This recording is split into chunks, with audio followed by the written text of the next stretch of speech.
What's up, Stokers? Before we begin this podcast, I want to let you know that we got Patreon out, bonus episodes each week, classic Chad and JT episodes. If you love that, if you want more content, check out patreon.com/ChadGoesDeep for all the goods. We also have tour dates coming up. We're going to Houston and Dallas, June 17th and 18th. Get your tickets at chadandjt.com. We also posted new dates.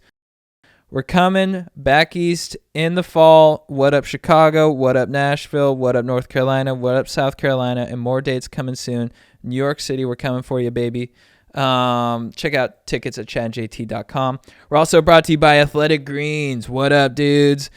Life is busy. Your well-being is important, and your health is important. And if you want to get all your nutrition one package, the best place to do it is Athletic Greens. I love Athletic Greens. I drink their Athletic Greens shake every day, it gives me all my nutrition, and Athletic Greens is giving you a free 1-year supply of immune-supporting vitamin D and 5 free travel packs with your first purchase. Visit athleticgreens.com/go-deep for a free 1-year supply of vitamin D and 5 free travel packs with your first purchase. That's athleticgreens.com/go-deep. We're also brought to you by the legends at Quantified Citizen app. What up, dudes? This is a new sponsor of the podcast. Thank you guys so much for sponsoring the pod. You guys are legends. Are you curious about how substance use affects your personality, or how microdosing is connected to mental health? Well, you can find out by joining scientific studies on the Quantified Citizen app and receive personalized health insights in return. Very sick, very cool. Contribute some science, get some science in return. Get stoked on science. Download Quantified Citizen on Android or iOS. Finally, you guys know it. You love it. We're brought to you by the legends at Manscaped. Manscaped, thank you so much for keeping our trims peeved, for looking after our hogs, for making sure that our dinks are looking fresh and clean, because gentlemen, all men strive for gold in their life, right? Gold medals, gold watches, and a gold dink. However, there is a certain type of man who goes the extra mile. He walks with the confidence of an eagle and giggles in the face of danger. He's a big, hairless winning machine, and when he unzips his pants, he sees platinum? That's right, Manscaped would like to introduce to you their best and biggest ultimate hygiene bundle yet. The Platinum Package 4.0, giving you a platinum dick. And it's got the below-the-waist grooming, and now trust them with the whole shebang. Join the 4 million men worldwide who trust Manscaped by going to manscaped.com for 20% off plus free shipping with the code GODEEP. All right, guys, let's start the show, you platinum dinks. What's with deep? Going deep. Chad and JT.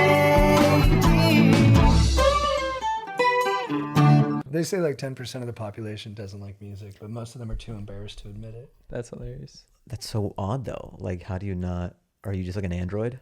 I think so. Yeah, what do you do? Yeah, you just like turn it off. You listen to books on tape? Can we put this in the pod? Is this all being recorded? Mm-hmm. Okay. Yeah, this cool. is gold. You don't want to lose this. Let's not lose this. This is pod gold, baby. It makes me wonder, do you guys... So like there's like 10% of people who don't get music. Do you believe asexual people when they say they're asexual? I believe it. I feel like everything's a spectrum. Right. Like, I don't understand just like going through it with nothing, but I believe. Right. Yeah. Do you think they had some semblance of like sort of like, oh, I think I'm getting like horny right now, and then over time they're like, that's gone. Maybe. Maybe there's some like really productive people who are like, why am I? And it's also a thing that happens as you get older as well. Like in your 20s, it's all about, you can only think to busting a nut, you know? You can't think beyond the nut. Yeah. So like after you bust a nut, you're like, why am I in Riverside? You know, you don't care. That. You don't care how hard it is, how much it throws a wrench into your next day and all these things. Yeah. You just need to nut, right? Yeah. I drove 60 miles for a girl who didn't confirm the date with me. And then I was out there and I was like, hey, where are you at? She was like, she felt bad. We ended up going on a follow-up date because of the investment I made. But looking back on it, I'm like, why did I do that? 4-hour just like roll of the dice. Oh, yeah. The 20s are all like, in your 20s, it's all about that. But like in your 30s, you start doing like fuck math. Yeah. Like the probability. It's like a girl will text like, hey, we're at this bar, come. And then you're like, okay, what time is it? It's like 1:50. Yeah. all right, the bar is almost going to close. Parking's going to be tough. I may not get there in time. She's there with like 3 or 4 friends. Like, it's going to be hard to separate her from her friends. Like, they're not going to, like, nothing's going to happen. Yeah. So then you know well enough to be like, I'm going to call it a night. But in your 20s, you're like, all right, I'll be there. Dude, Even though there's, like, you know how it's like poker? I'll be there. Yeah, like in poker, they show the odds of winning the hand. Yeah. That's it. You do fuck. You're off holding like a that. 2 and a 7, and you're like, I'm going all in. I think I'm gonna win this one. I hit that early. Where I'm like, because I'm such a like morning person. Mm-hmm. Even though I'm a comic, I'm like 10 p.m. I'm like past 10, like I'm fucking going to bed. I remember you were seeing someone, and you're like, she wants to have too much sex, and it's like ruining my surf the next day because I'm spilling too much chi, and I don't have the energy to get after. No, I would be honest. I'd be like, I gotta dry my wetsuits because I used to teach surfing. Oh, right. Yeah, I'd be like, I gotta dry my wetsuits. Well, that probably drove her even wilder. Like, oh my god, the surfer doesn't even want to fuck me. He You're can't- so disciplined. He's married to the Dawn waves. Patrol. I have Dawn Patrol. That makes me laugh too. You were saying asexual people, they must get stuff done, and I was like, you imagine it's like an unproductive asexual person. You're like, well, what are you doing all day? Totally. You're like, Well, that's the thing is like there's that, but then there's also like sex drives people so much to do great things. You know what I mean? Yeah. So it's like there could be just asexual people who just live. right. You know? They exist outside of They're like- desire. they're They're like- peace. Yeah, they're like, I don't have any desire to like achieve because then Anything just coast. there's nothing motivating me. They don't feel like they have to conquer the world. Yeah. That's nice. Might be Yeah. the ticket. Yeah, Neil Brennan had a bit about like how every invention was just because some guy was trying to get laid. Like Yeah. Ben Franklin is sort of like, check it out. He just like it was all just to get laid. It wasn't to Yeah. better humanity. It's Yeah. like I don't got the looks, but check this shit out. Or like Bill Gates, like, yo, check out Word. You want to suck my dick now? Like everything is sex driven. Yeah. Oh yeah, totally. Probably, yeah, some biological reproductive necessity. Yeah, but I do get the asexual's viewpoint. Like if you aren't plugged in to like sex and all that stuff, just, it is so much investment for like it's not that long, you know? I mean, I know Yeah. there's tropes of like lasting all night long, but like if you're doing it right or whatever, you shouldn't. Yeah. It's like so much for you're sort of like moving your body a little bit Mm-hmm. and then it's over. Yeah. It's a lot of investment. Has It is. comedy helped you with the gals? I don't know. Like I think there's 2 types of comedians, or there's some guys who do comedy to fuck, right? Sure. You know, there's some guys who just like want to crush, and it's all about like they do the mojo. same the Yeah. mojo. Just get off It's like as soon as they stage, get off stage, they just check they're in their DMs, just like waiting for you're funny or you're cute. It's almost like they're solely in the comedy just to fuck. Your act out of the texting is so good, by the way. It isn't just. So can you see from their I just- faces? Can you tell when someone's checking DMs? Just Yeah, from yeah, their because text energy? is like this, and then when they go in the Instagram, it goes the lips come the lips go. It's like bass face. right. Have you noticed anyone who plays bass can't have it's always, it's so funky Yeah. that it contorts. Yeah, you gotta do the bit. Ooh, Like I used to play bass and I couldn't not play without. feeling the funk. There's just something about it where it's Yeah. hard to like get down without doing a fizz face. They say too, like in like weightlifting, like I used to do these like amateur kettlebell competitions, and they'd always be like, relax your face, like you're burning energy. Like if you make like a grimace when you're weightlifting, you're like, like that's stressing your body out somehow. So they'd always be really? like, no, be like placid, be like, Just stoic. Interesting. Did you say kettlebell competition? yeah, I did, brother. You were just gonna gloss over that, like we accept that as it, like yes, kettlebell competitions. We're all familiar with this. Yeah, I will say it wasn't the deepest pool of competitors. It was me and like 40 of the same people at every single one. How does it work? Is it just like trying to clean the most weight? Or- Yeah, basically, no, it's clean and jerks, and you go for 10 minutes and try to get as many reps as you can with the highest weight you Huh. And who puts this on? can. Kettlebell enthusiasts like Jason Dolby or Scott Green. Are these big names in the kettlebell arena? They're luminaries of the sport. Oh, I'm I'm sorry I'm for kind of shocked you don't know that I this, don't know. dude. But yeah, they were wonderful kettlebellers, and damn. but there was a lot of that where they were like, you got to control your face. That's where a lot of your feeling goes. But I think bass is different because Bass, it animates yeah. it. That's true. I always notice Lars on Metallica when he does the drums. He makes a lot of face. He's like, That's part of it though, because Yeah. yeah, He's he's part of into performing. it. Yeah. Lars is doing the thing. You don't want like the Zen drummer. No. Right.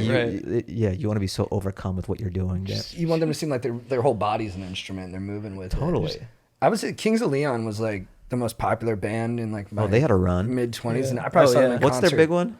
Sex is Sex on on Fire. Fire, I think that's one yeah. of the best songs of all time. Dude, yeah. My sex is on fire. I I remember whenever that song would come on, people would think I was on coke because I got so fired up. Like I would just be grabbing my guy friends and be like screaming at them. Certain songs will do that to people. Those guys are terrible in concert. I don't think. Really? I think they kind of got matched together as a band because they realized that two of them were brothers. Like, hey, the other guys should be family members too. Then it's like a kind of a consistent theme, you know. But I don't think the two other family members can really play that well. So the music's great, but when you see them in concert, two guys are trying really hard to play their instruments. Like they're looking at they can't not look at their fingers while they're playing guitar. And you're like, I think this guy might be bad at guitar. I always like when you see a band or a group and there's just like one errant member that makes no sense. Like the 98 Degrees. There was like the two The old heartthrobs guy. and then like the dad. Dude, I gotta look at a There was the photo. old guy. because- Or yeah, The was it an bald older guy. brother? Was it a friend? Who was that? He's got to be the friend. It was like a late I think He's got to be edition. the brother. Yeah. Or he's just like a chaperone. He's the Donnie Wahlberg. Yeah. I think there's something to the alchemy of a boy band where they're like, well, they can't all be hot. Because then you don't Right. showcase the hot guys now. Because every boy band, there was always one or two where you're like Chris Kirkpatrick or Joey Fatone in NSYNC, where you're like, what the fuck But is they're this role guy doing players.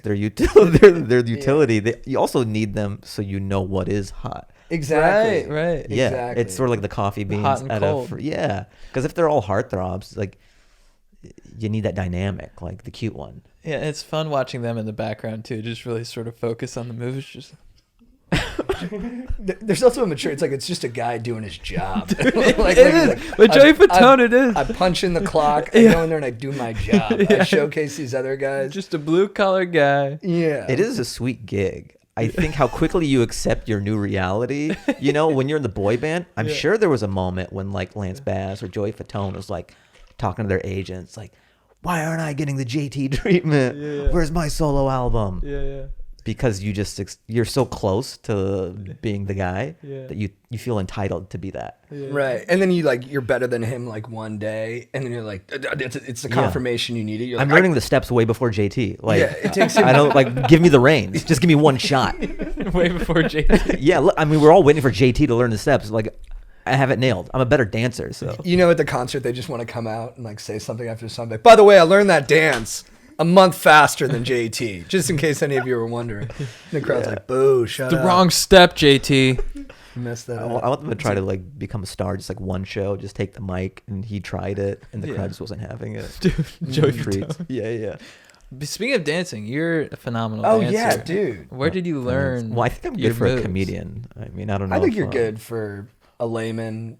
Even Yeah, for I guess. Yeah, even by dancer standards, I think you're good. You connect well. I will say I feel the music. Like Yeah. whenever we talk dancing or whenever it comes up, I don't know if I'm the most technically sound or anything like that, but That stuff's overrated. yeah, it's overrated. Like I didn't go to school for it or anything. I just kind of like I was really into Michael Jackson when I was a kid, so Me I too. started really young and I would try to mimic his dance moves. But Michael was all about feeling the music. Yeah. When he dances, it's almost like he's a vessel Yeah. and his body is an extension of the music. But then there's some like pop stars and stuff. It almost seems like they're doing Mad Libs of dancing. They're just doing what they were choreographed to do, and they don't feel it in every fiber of their body. Yeah. So I feel it.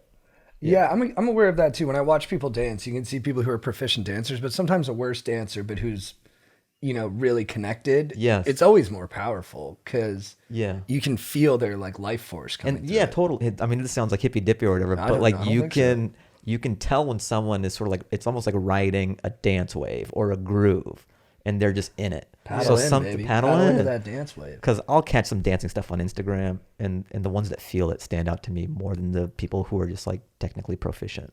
Do you have a song you like to dance to? Like one that really agrees with your hips and your physical logic? Well, I'm trying to think. It ebbs and flows. It's sort of like whatever the newest jam that I'm digging. I always love the new. I've always gravitated that towards Limon new. one. Which during one? The pandemic. Limon. Oh, from the video? Yeah. Yeah, you hit me up. You're like, I love that song. Yeah. What's Limon? By I Carlos used it. Cano? No, I forget No, what it's it. like the artist is Limon. Yeah, I used it in this like little Instagram sketch, and he was like, "I love that song." I don't think I got the right band. I was really into Michael Jackson as a kid too, Mm-hmm. and I taught myself like the moonwalk and all that kind of stuff. And I won a 5th grade talent show doing it. I just broke it bro. out. And then I was kind of shy about it though. Mhm. And then I broke out in high school one time. I was just like boom walking down the fucking hallway. I went to a shit. boarding school. And this girl goes, "Did you just teach that yourself in your?" She goes, "Did you just teach yourself that in your room alone?" I was like, "What? No, She pulled back the curtain. dude. Yeah, I was already shy about it, and that just drove it deeper down." That was like so truth cutting because I wanted to do a sketch like that sometime where, you know, like an Encino Man. There was this thing that would happen in all these 90s movies Yeah. where the nerds would go to like the cool kid's house party and they'd have a cassette and they go, pop this in. And then it would play. And then like the three nerds in Encino Man or whatever would start doing this choreographed dance. And everyone's like, yeah. Oh my God, these dance moves are so cool. We had no idea these nerds were cool this whole time. Yeah. And they like high five each other. Yeah. And I just wanted one person to do what that girl did, to be like, did you guys like practice that dance Dude, yeah. at home at one of your houses and choreograph it? You go, yeah. And they all just think you're a fucking nerd instead of the cool person. It takes away the cool factor immediately. Yeah. Is it like that shot of Napoleon Dynamite just drinking the Gatorade? That's so truthful. Where you're just like sweating and you're just and then you just break it out. And then Yeah. Michael was for me too. I would do this thing where I would run for student council, like ASB and all that. Mm-hmm. But it would always, the talent show would always be right before the elections. Mm-hmm. So I would do my Michael Jackson for the assembly and I would crush it because I would do Yeah. Billie Jean. I would have the hat and everything and I was good at it. And then everyone would vote for me because I was the Michael Jackson kid. That's how Right. dumb kids are. Yeah. They're just like, oh, fuck. Yeah, I like this Michael Jackson. I'll vote for him Yeah, What for were you Treasury. competing against? Oh, Just, right. Like I beat a girl 2 grades ahead of me just because I was a Michael Jackson kid. Yeah. Yeah, she should have gotten it, but she couldn't moonwalk. Well, being a Michael Jackson kid is like the ultimate. That's talent.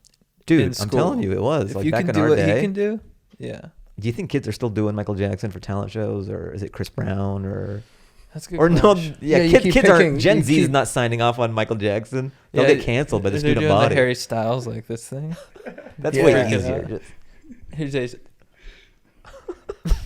You just could the do imaginary suspenders. that. Yeah. Yeah, kids have it so easy today. They just to mimic Harry Styles. That doesn't Yeah. take a lot of. No, it's not as much technical skill. Yeah, it's more hair and just But vibe. you've been playing a lot of his videos. He Mm-hmm. is very excited. Like he you can tell he feels it. Yeah, he's trying to conjure up some joy. Yeah. I watch it so much, so I'm like, you start to see like the performance in it. And Right. you're like, okay, he's just kind of, he's got it planned that it's almost like now I'm going to be organic. Now Yeah. I'm going to be free. Now I'm gonna feel inspired. Right. Yeah. But wait, how did we? Yeah, I don't know what kids are. Kids probably still listen to Michael Jackson. Yeah, I don't know. Do they find it problematic or can they table that? Because I know my generation's like, all right, that's over here, but Thriller is so impactful and I'm still going to enjoy this. Yeah. But I don't know. This is just speculation. I feel like it's harder for the younger generation to separate that stuff. And they're like, if my friends hear me listening to Michael Jackson. But all those like mumblecore rappers that they listen to are like, do pretty egregious things, right? Not to generalize, really? but I You know don't what's interesting? Well, you know how T.I. is doing stand-up now? Yeah, how do you feel about that?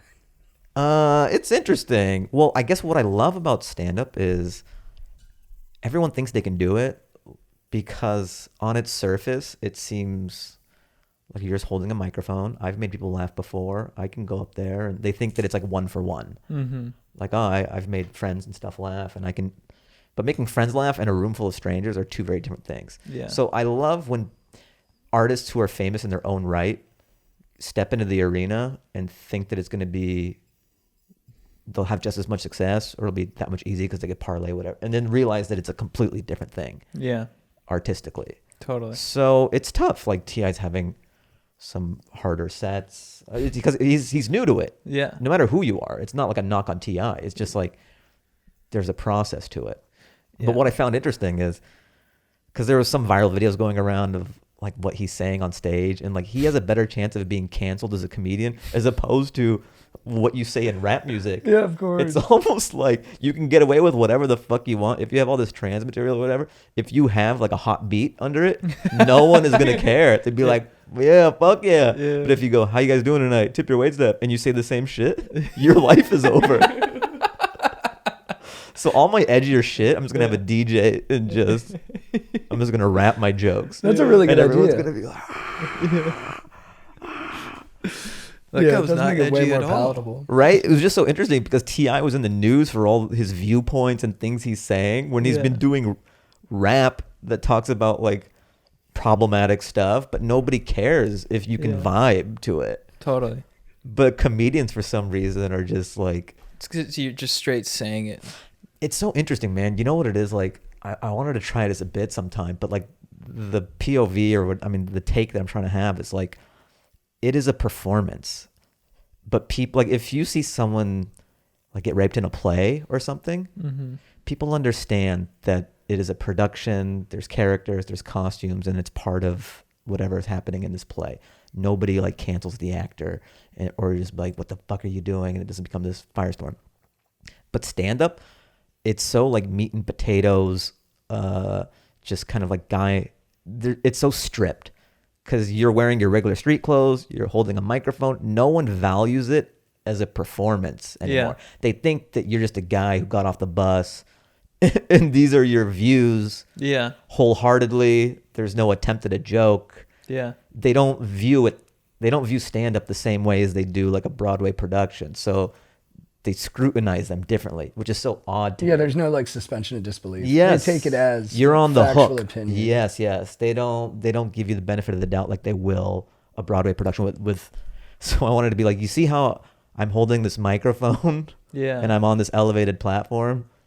That's how you know it's a show, and I don't completely believe everything that I say Right. up here. Yeah, how much do you believe of what you say on stage? Like, do you Well, have, like, that's the beauty of being a stand-up is like you can jump in to believing it, jump out of it. You can be so nimble. Like some of it I believe, some of it I don't. Yeah. But that's the beauty of performance. Yeah. Like I don't have to be like, now I'm being serious. Now I'm joking. Like Yeah. you're a jester. You get to play all the sides.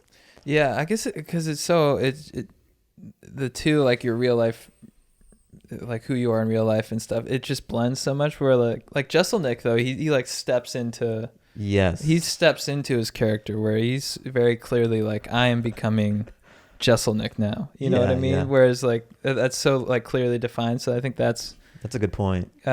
Because his stuff but- is so edgy. Yeah. Throughout the entire set. Yeah. That you know, like, okay, he's doing a thing. Yeah. Yeah, and he's almost like daring you to take him seriously. Yeah. Yeah, he's Yeah. almost like baiting you into taking him seriously. And you're kind of a fool if you do jump at it. I think early on, some people who didn't know what he did were baited into being like, but like now people, you should know what he does by now. Yeah. Do you think there's like a corollary too between, I've been thinking about this lately, like comedians who are really nice on stage and in their performance are generally not as nice off stage. And then I never met Justin Nick, but I've heard he's like super sweet off stage. And it's like, it's almost like he gets all that antagonistic energy out on stage. And then so when he's off stage, he's just like cleared the hopper and he can just be like A nice guy. a sweetheart of a guy. But if you have to perform as a kind person and you're boxed into that, then when you get off stage, like someone's like, great set, you're like, fuck off. You. Like Jerry Seinfeld. You're like, oh yeah, slapping because you people. know me. Yeah. You almost resent the audience for like buying into the ruse of you as like a kind person. Yeah. And I'm always kind of tickled when someone's like kind of I'm tickled when someone's like portraying like the nice guy in like podcasts and stand up. And then when I find out like someone's like, that guy's actually a dick. I'm like, I fucking knew it, dude. Dude, yeah. I fucking knew it. It's so satisfying. When I found out Jared was Jared from Subway? Yeah, was a pedophile. I was like, I knew it. You were called amped, it? dude. I called it, dude. How funny that'd be if like years prior, you're like, I swear to God, he's a pedophile. There's just something about him. And everyone just thinks you're crazy. And then you're vindicated. You're like, see, that's why I go to Quiznos. Shouting it. I know it. My brothers were calling me. They're like, "You were fucking right." were right, and dude. I was like, "Yeah, this There is was the Vegas validation odds. I've always wanted." No, but in serious, no, like my brothers, I would always be like to my brothers, I'd be like, "He's a piece of shit, Jared. He's a piece of shit." And then afterwards, my brothers are like, "How'd you call that?" I'm like, "I don't know." Good judge of character. Bro, I will say when you saw those commercials, Yeah. there was this weird fake smile. Yeah. You know? Yeah. And I don't know if that was chalking it up to just like not being in the entertainment business or anything. Yeah. Or if it was like he was hiding a secret. Yeah, I think it's like he's just like, I'm like, really? You did that by eating veggie sandwiches? Go fuck yourself. Do you think You also fuck kids. he would have become, was he always a like a deviant to the degree Right. that he was, or did being the Subway guy, Like in the fame. the fame It went to his head. Did He's that like, I bet I corrupt can him? fuck kids now. And he's like, I'm above the law, and like The Subway. He's like, I lost all this weight and I'm making all this Subway money. I can have sex no with one can kids tell now. me shit. Yeah. Yeah. That's a tough one too, because if you're Jared, like a good thing that keeps me from, and I don't have those impulses, thank God, but like good thing that keeps me from bad behavior is like checking with my buddies beforehand. You know what I mean? Being like, yo, man, I'm thinking about doing this thing. Like, what do you think? And they're like, ah, man, that doesn't sound. Yeah, he good didn't have for you." a. Jared's. You can't be driving with Jared. He's like, I'm like, what's going on, dog? You seem a little restless over there. He's like, yeah, man, I've just been thinking about like molesting kids lately. Is that a good idea? No, I'd be like, no. nope, and actually pull over and never Yeah. talk to me again. Thanks for Sorry, clearing brother. this with me. He's got a bunch of Subway yes men around him though. Yeah, maybe Just one a of bunch his of homies hype was- men like Jerry to the fucking man. Have you heard that Tom Segura story where they were gonna have part of the ad campaign? Jared was gonna have a brother, like he almost was Jared's brother. Oh, in- really? in Oh, Segura was advertising. gonna be the Yes, brother? Whoa. it's somewhere on the internet where he tells this story. Yeah. But like I think he went to one convention or something. So there's this alternate universe where he was almost like roped into that Subway ad machine. He's almost Tom Fogel. Yeah, I think it was. Yeah, I forgot what the name was. I had a buddy who was almost Harvey Weinstein's assistant. And I was like pushing him to do it. I was like, bro, you get to work with a titan of industry. You'll get a perspective on the universe that few people get. He was like, no, it doesn't feel right for me. And then now I'm like, dude, Good call. good Yeah. fucking call, man.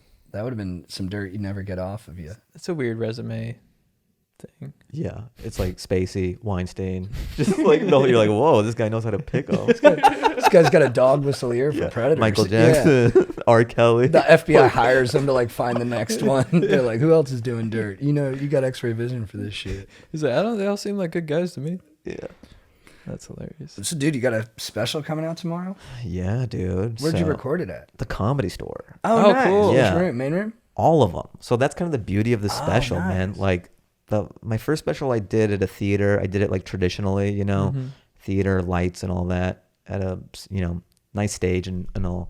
But then for this one, there's just so many specials nowadays, I was thinking. Yeah. And like, how do you stand out? You kind of want to take what you do and elevate it just to cut through all the noise. Cause I was going to do the material from this special again, like at a theater or something. But then I thought there's so many specials, like who cares kind of like, even if it's a good special, how do you Yeah. stand out or separate it from that?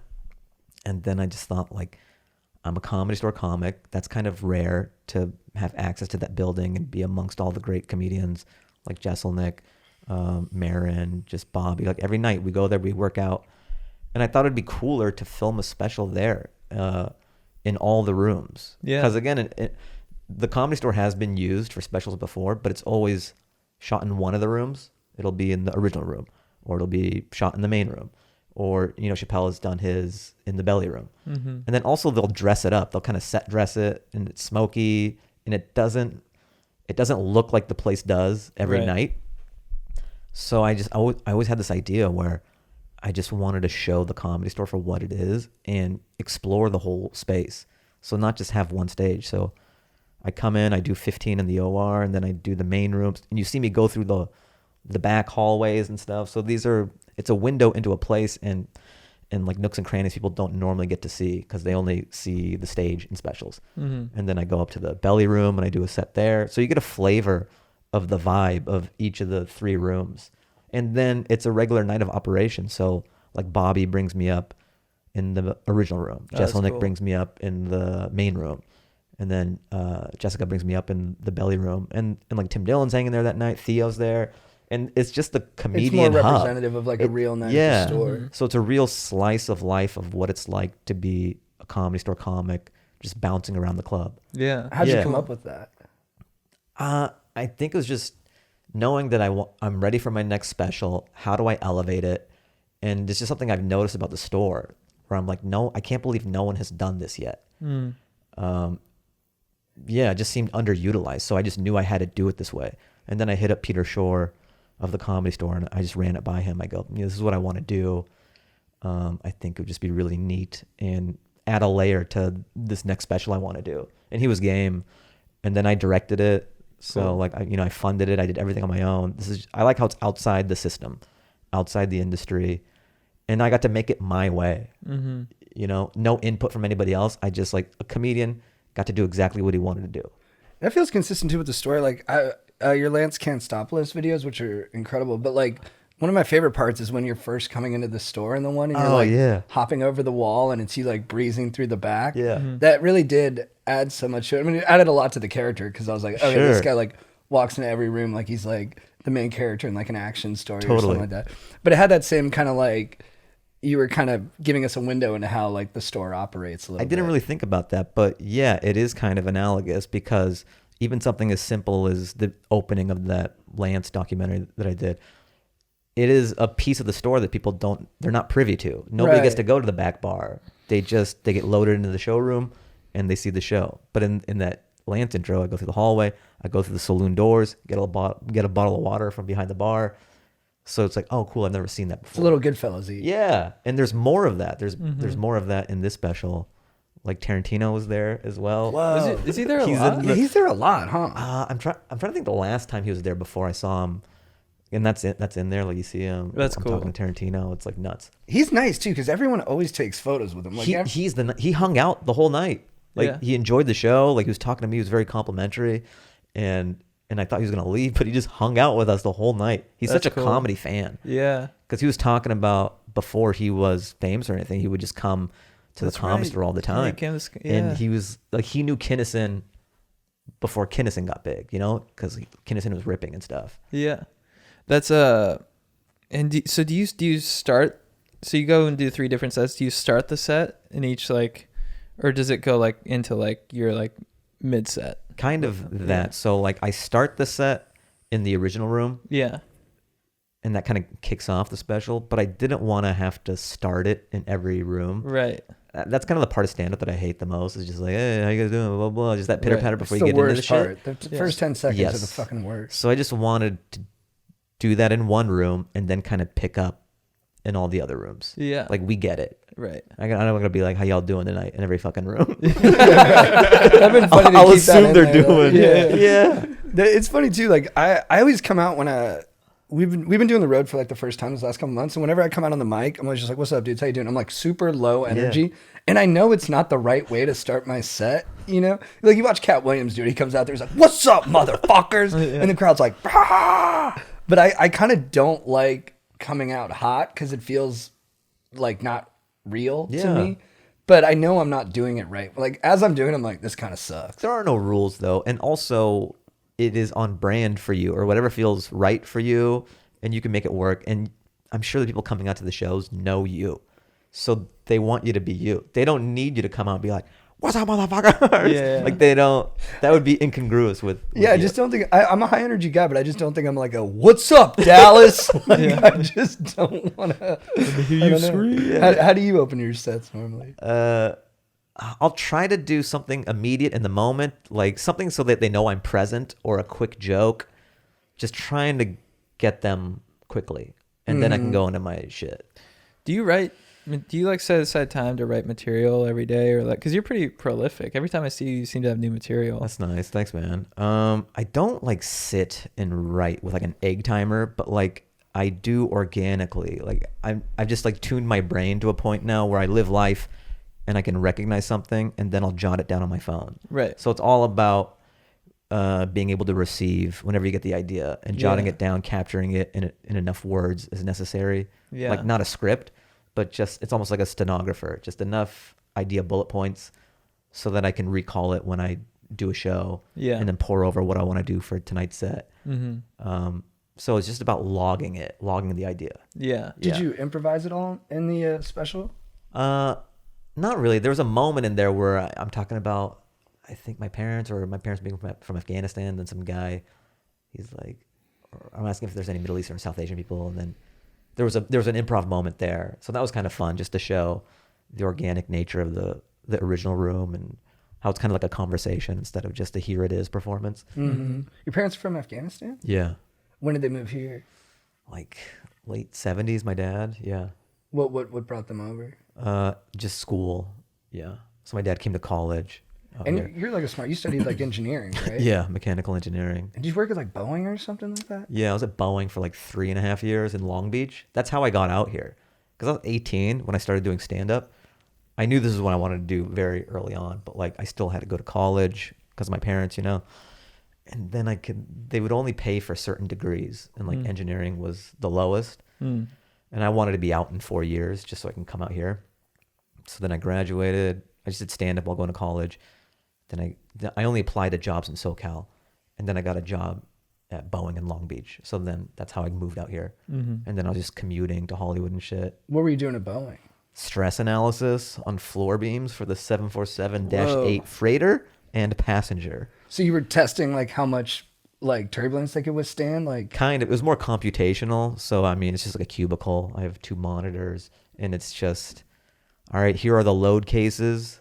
So for a plane, you'll have like a wireframe of the plane, and then they'll have all these different load cases. Okay, this is like a certain wind load case. This is a landing load case.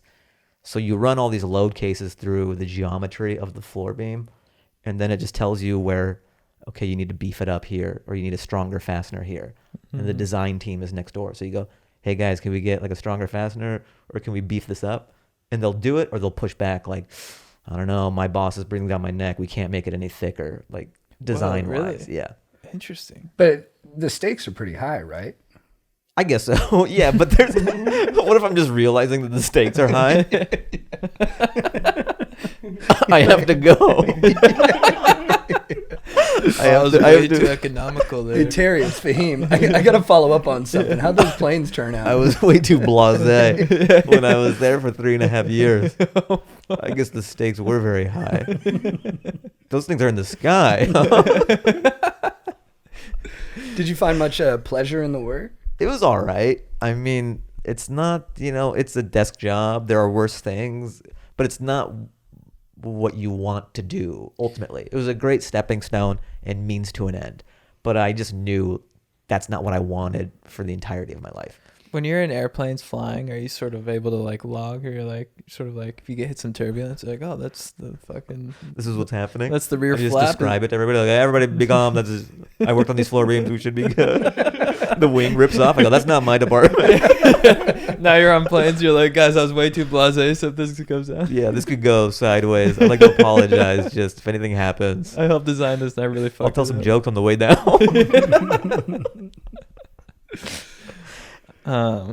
Yeah, so I mean, it was a good means to an end. I was just always doing stand up at night, and then my ideal situation, which ended up happening, was just getting to a point where it became obvious the job was holding me back, and I'm like, okay, I've got to leap now. Right. Yeah. Did you send out an email to everyone being like, hey, I'm pursuing my dreams?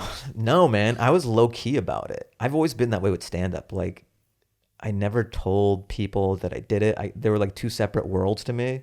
Because I didn't want people at work knowing that I do stand-up. I didn't want them thinking it was affecting my work and that my attention and energy is being split. Because I'm able to do both. And I also didn't want that awkward conversation at the water cooler like, oh, you going up tonight? Or them coming out to a show and maybe you bomb and then it's just fucking weird for the rest of the... You know what I mean? There's too much pressure mixing those worlds. Are you still like... modest about it? Like if you're in an Uber and they're like, what do you do? Do you Oh yeah, I'm an engineer in Ubers. Really? I'm still an engineer in Ubers. Because once you say comedian, you've opened up Pandora's box. Because it's like saying you're an astronaut. It is. I was at a physical therapist yesterday, and they was like, what do you do? I'm like, comedian. And then it's just like, and you don't want to, so they're like, have you ever performed at the Irvine Improv Comedy Club? And you're like, yeah, once or twice. It's just like this very you go kind of look up. They're like, and so, it's just they're you on the billboard. Yeah, they're like, You so, tell me. And you they're put like- sunglasses on.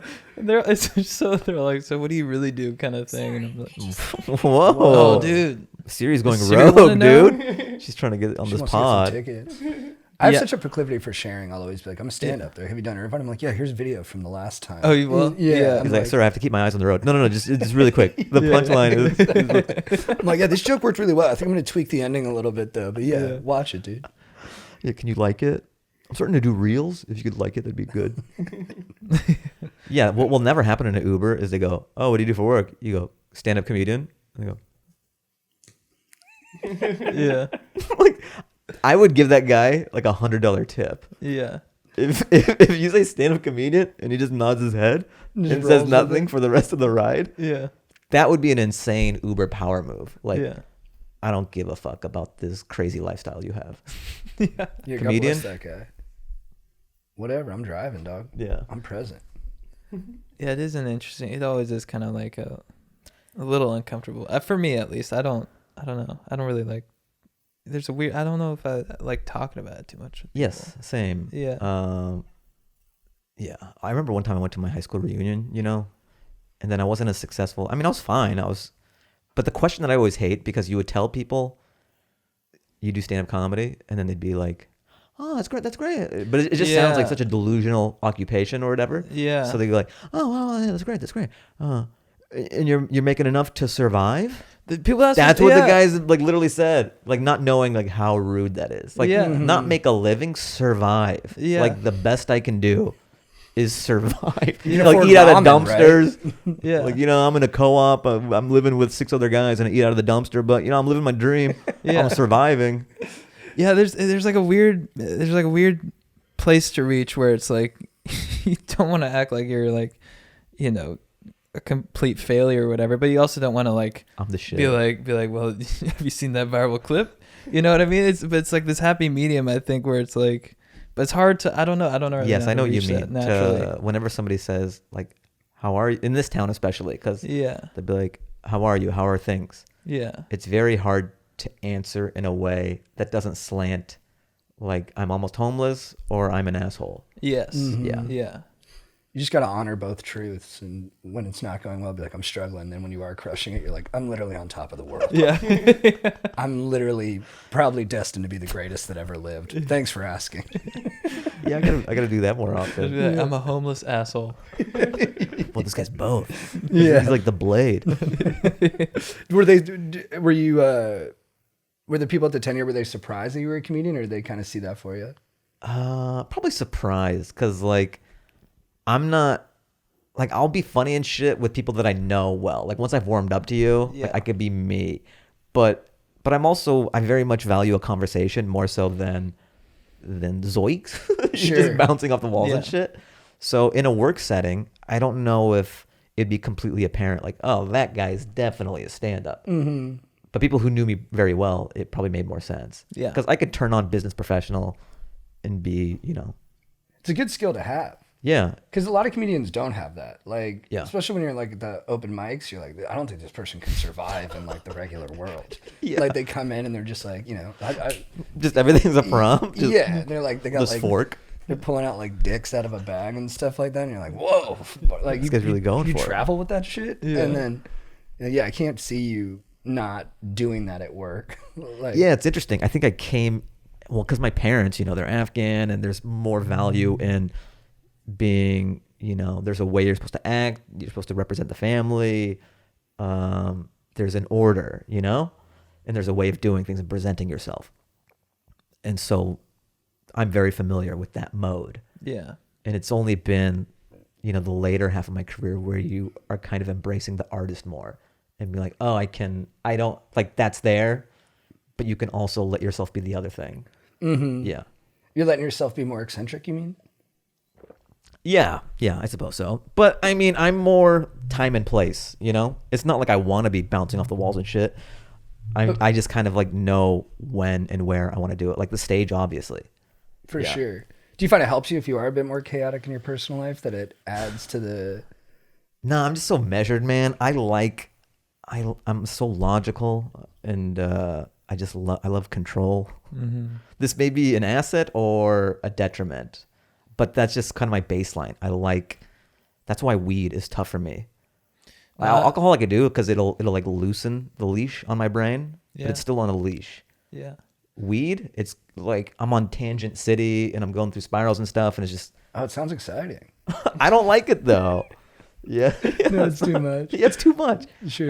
because I want to grab my brain, but my brain's like I'm out. I'm not here for you today. Yeah, I'm on my own. I'm like, brain, come back. And my brain's on the freeway. yeah. I think I'm similar to that in a way. I have like this type A-ness about me that I sort of compartmentalize. Mm-hmm. And I do kind of like what we do and stuff, like especially if we're doing like pranks and stuff. I sort of like to do that, sort of like that's a little bit more of the absurd kind of lifestyle stuff. But then like on the weekends, just relax, just go home, watch TV. You know, like I kind of like to sort of have both worlds. Yeah. I'd say. I think it's great too, and maybe that's why you guys have been able to like excel, and especially you too, like because you do have the artist eccentric, and you know when you go out and do these pranks, it's very much that. But then Yeah. you also have the studious part where, because like all of that and none of the okay, what do I got to do today? What do we got to chop up and release, put captions on? Like Yeah. you need both. Yeah. You need like the businessman and the artist. Yeah. Because if you're all artists, maybe you could do that in the 70s and you could be like on coke and shit Yeah. and like strung out. Yeah, But you can't do that nowadays. You have to be everything. I've always wondered about that because when people are talking about people in the 70s, they're like, they're always on coke, always fucked up. Like I was watching Julia Louis-Dreyfus on the David Letterman, like Next Guest Netflix Oh thing. yeah. She's talking about SNL writers Mhm. would come in with like 15-page sketches because they're all fucked up. And I'm like, how do you do that? Yeah. Like, because for me too, I get hungover, I get down on myself for 2 days. I'm not creative at all. Yeah. I'm like, I don't understand. Were drugs different in the day? I don't know. Yeah, it's weird.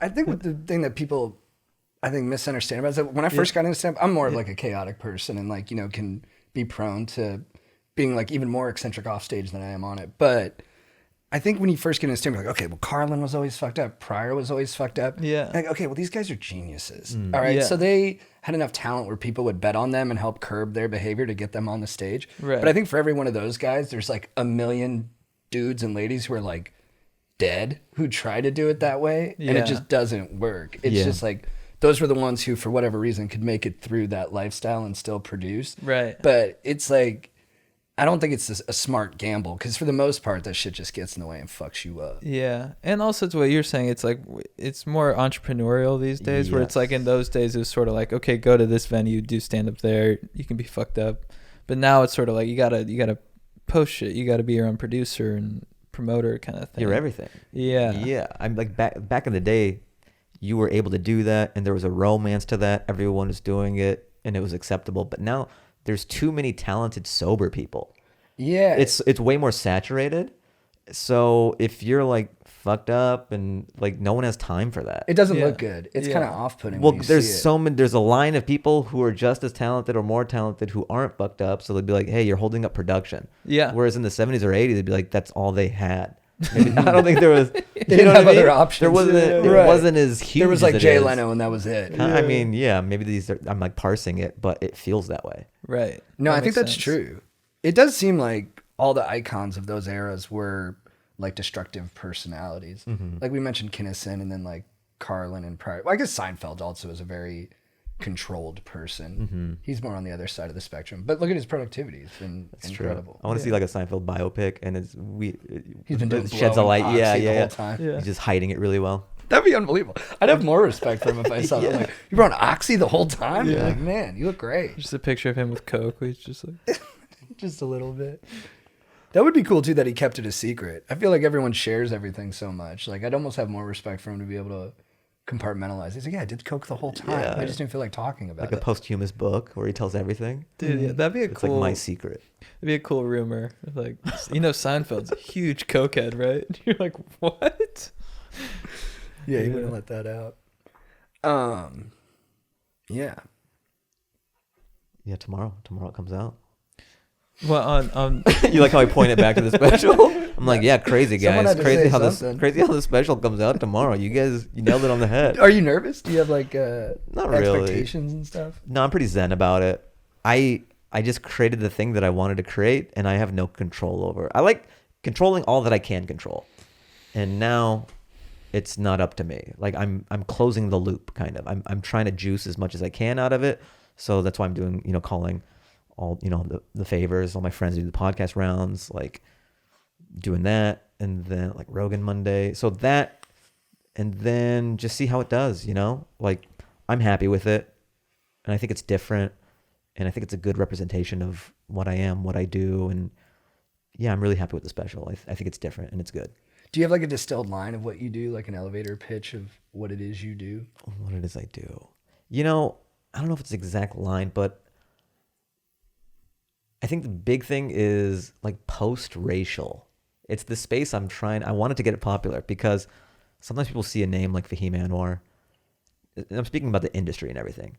It's kind of like, okay, that's a different name, ethnically ambiguous. What do we do with it? There's no blueprint really. But like, I just want to be funny for funny. I want to be funny first, and like my identity and ethnic makeup is in the back seat. Right. Like comedian first. And a lot of the opportunities in this town, they don't see it that way. It's kind of like, what packaging, what box can we put you in? What has sold before? So what's great about this going on YouTube is it's very democratic. Let the people decide. Hopefully, and I give America a lot of credit, or the world. Let them decide instead of, here's the packaging and this is what we've put Fahim Anwar in. Right. You don't want to lead with it and be like, my mom, she has these cultural differences with me. And she doesn't understand like what contemporary American culture is like. I didn't want to fit into what they believe is sellable or whatever. I just wanted to be me, the most authentic me as possible. And I've been doing stand-up 20 years, like, and to reward just comedians working on their craft and being good at it and doing it in their own way. And then you got in the back pocket, if things ever get dicey, you're like, well, look, I can do this thing. If the price is right, I'll do the thing you want me to do. No, it's funny. I'm like half Colombian, but like I don't talk about that. I'll talk about, I'll mention it, but it doesn't feel, I don't feel it in a way where I would know how to represent what that means to be that person in the world today. I'm like, I don't know. I'm like, I grew up with all white dudes in Orange County. I'm like, I kind of feel like I'm it's just sort like, of let you be you. Right. And I don't want to have to harp on whatever the sexy, sellable, like woke thing is to like capitalize on. Like, I don't want to use that as a trampoline because that's not comedically me. Yeah. And it feels just let me be me. And it feels a little disrespectful to like Colombian people too, where I'm like, I don't think they would want me to be the poster child. Yeah, exactly. They'd be like, this guy's been here once. Like, he doesn't know dick. Yeah. He doesn't know dick about Colombia. Like, I fucking don't. I mean, I know my mom and I know I like to dance, but that's about it. Yeah. It's nice that YouTube seems to have especially in the past few years with specials and stuff, seems to have like given that opportunity to people just to that leveled the playing field and stuff a little bit. Yeah, it's sort of everyone has access.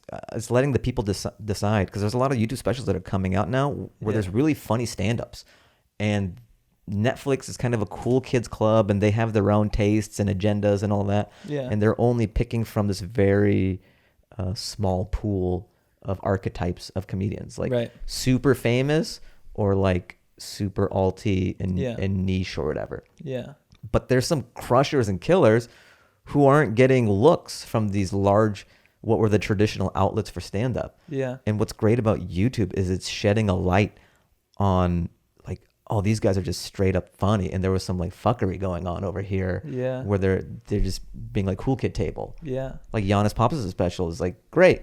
Yeah. He just released it on YouTube, and like Netflix wasn't fucking with him. Like Schultz, he's like one of the biggest guys. Yeah. They weren't fucking with him. Like, I think Schultz is a really interesting case study. I think he shifted everyone's thinking in comedy, especially stand-up, because we were so protective of our material, hoping that Hollywood would tap us and say, it's your turn. Yeah. Or, okay, you can do the thing that you've been doing for 20 years. Like, we'll let you, instead of realizing, oh, YouTube is just as big as all these platforms now. We can let the people decide. Yeah.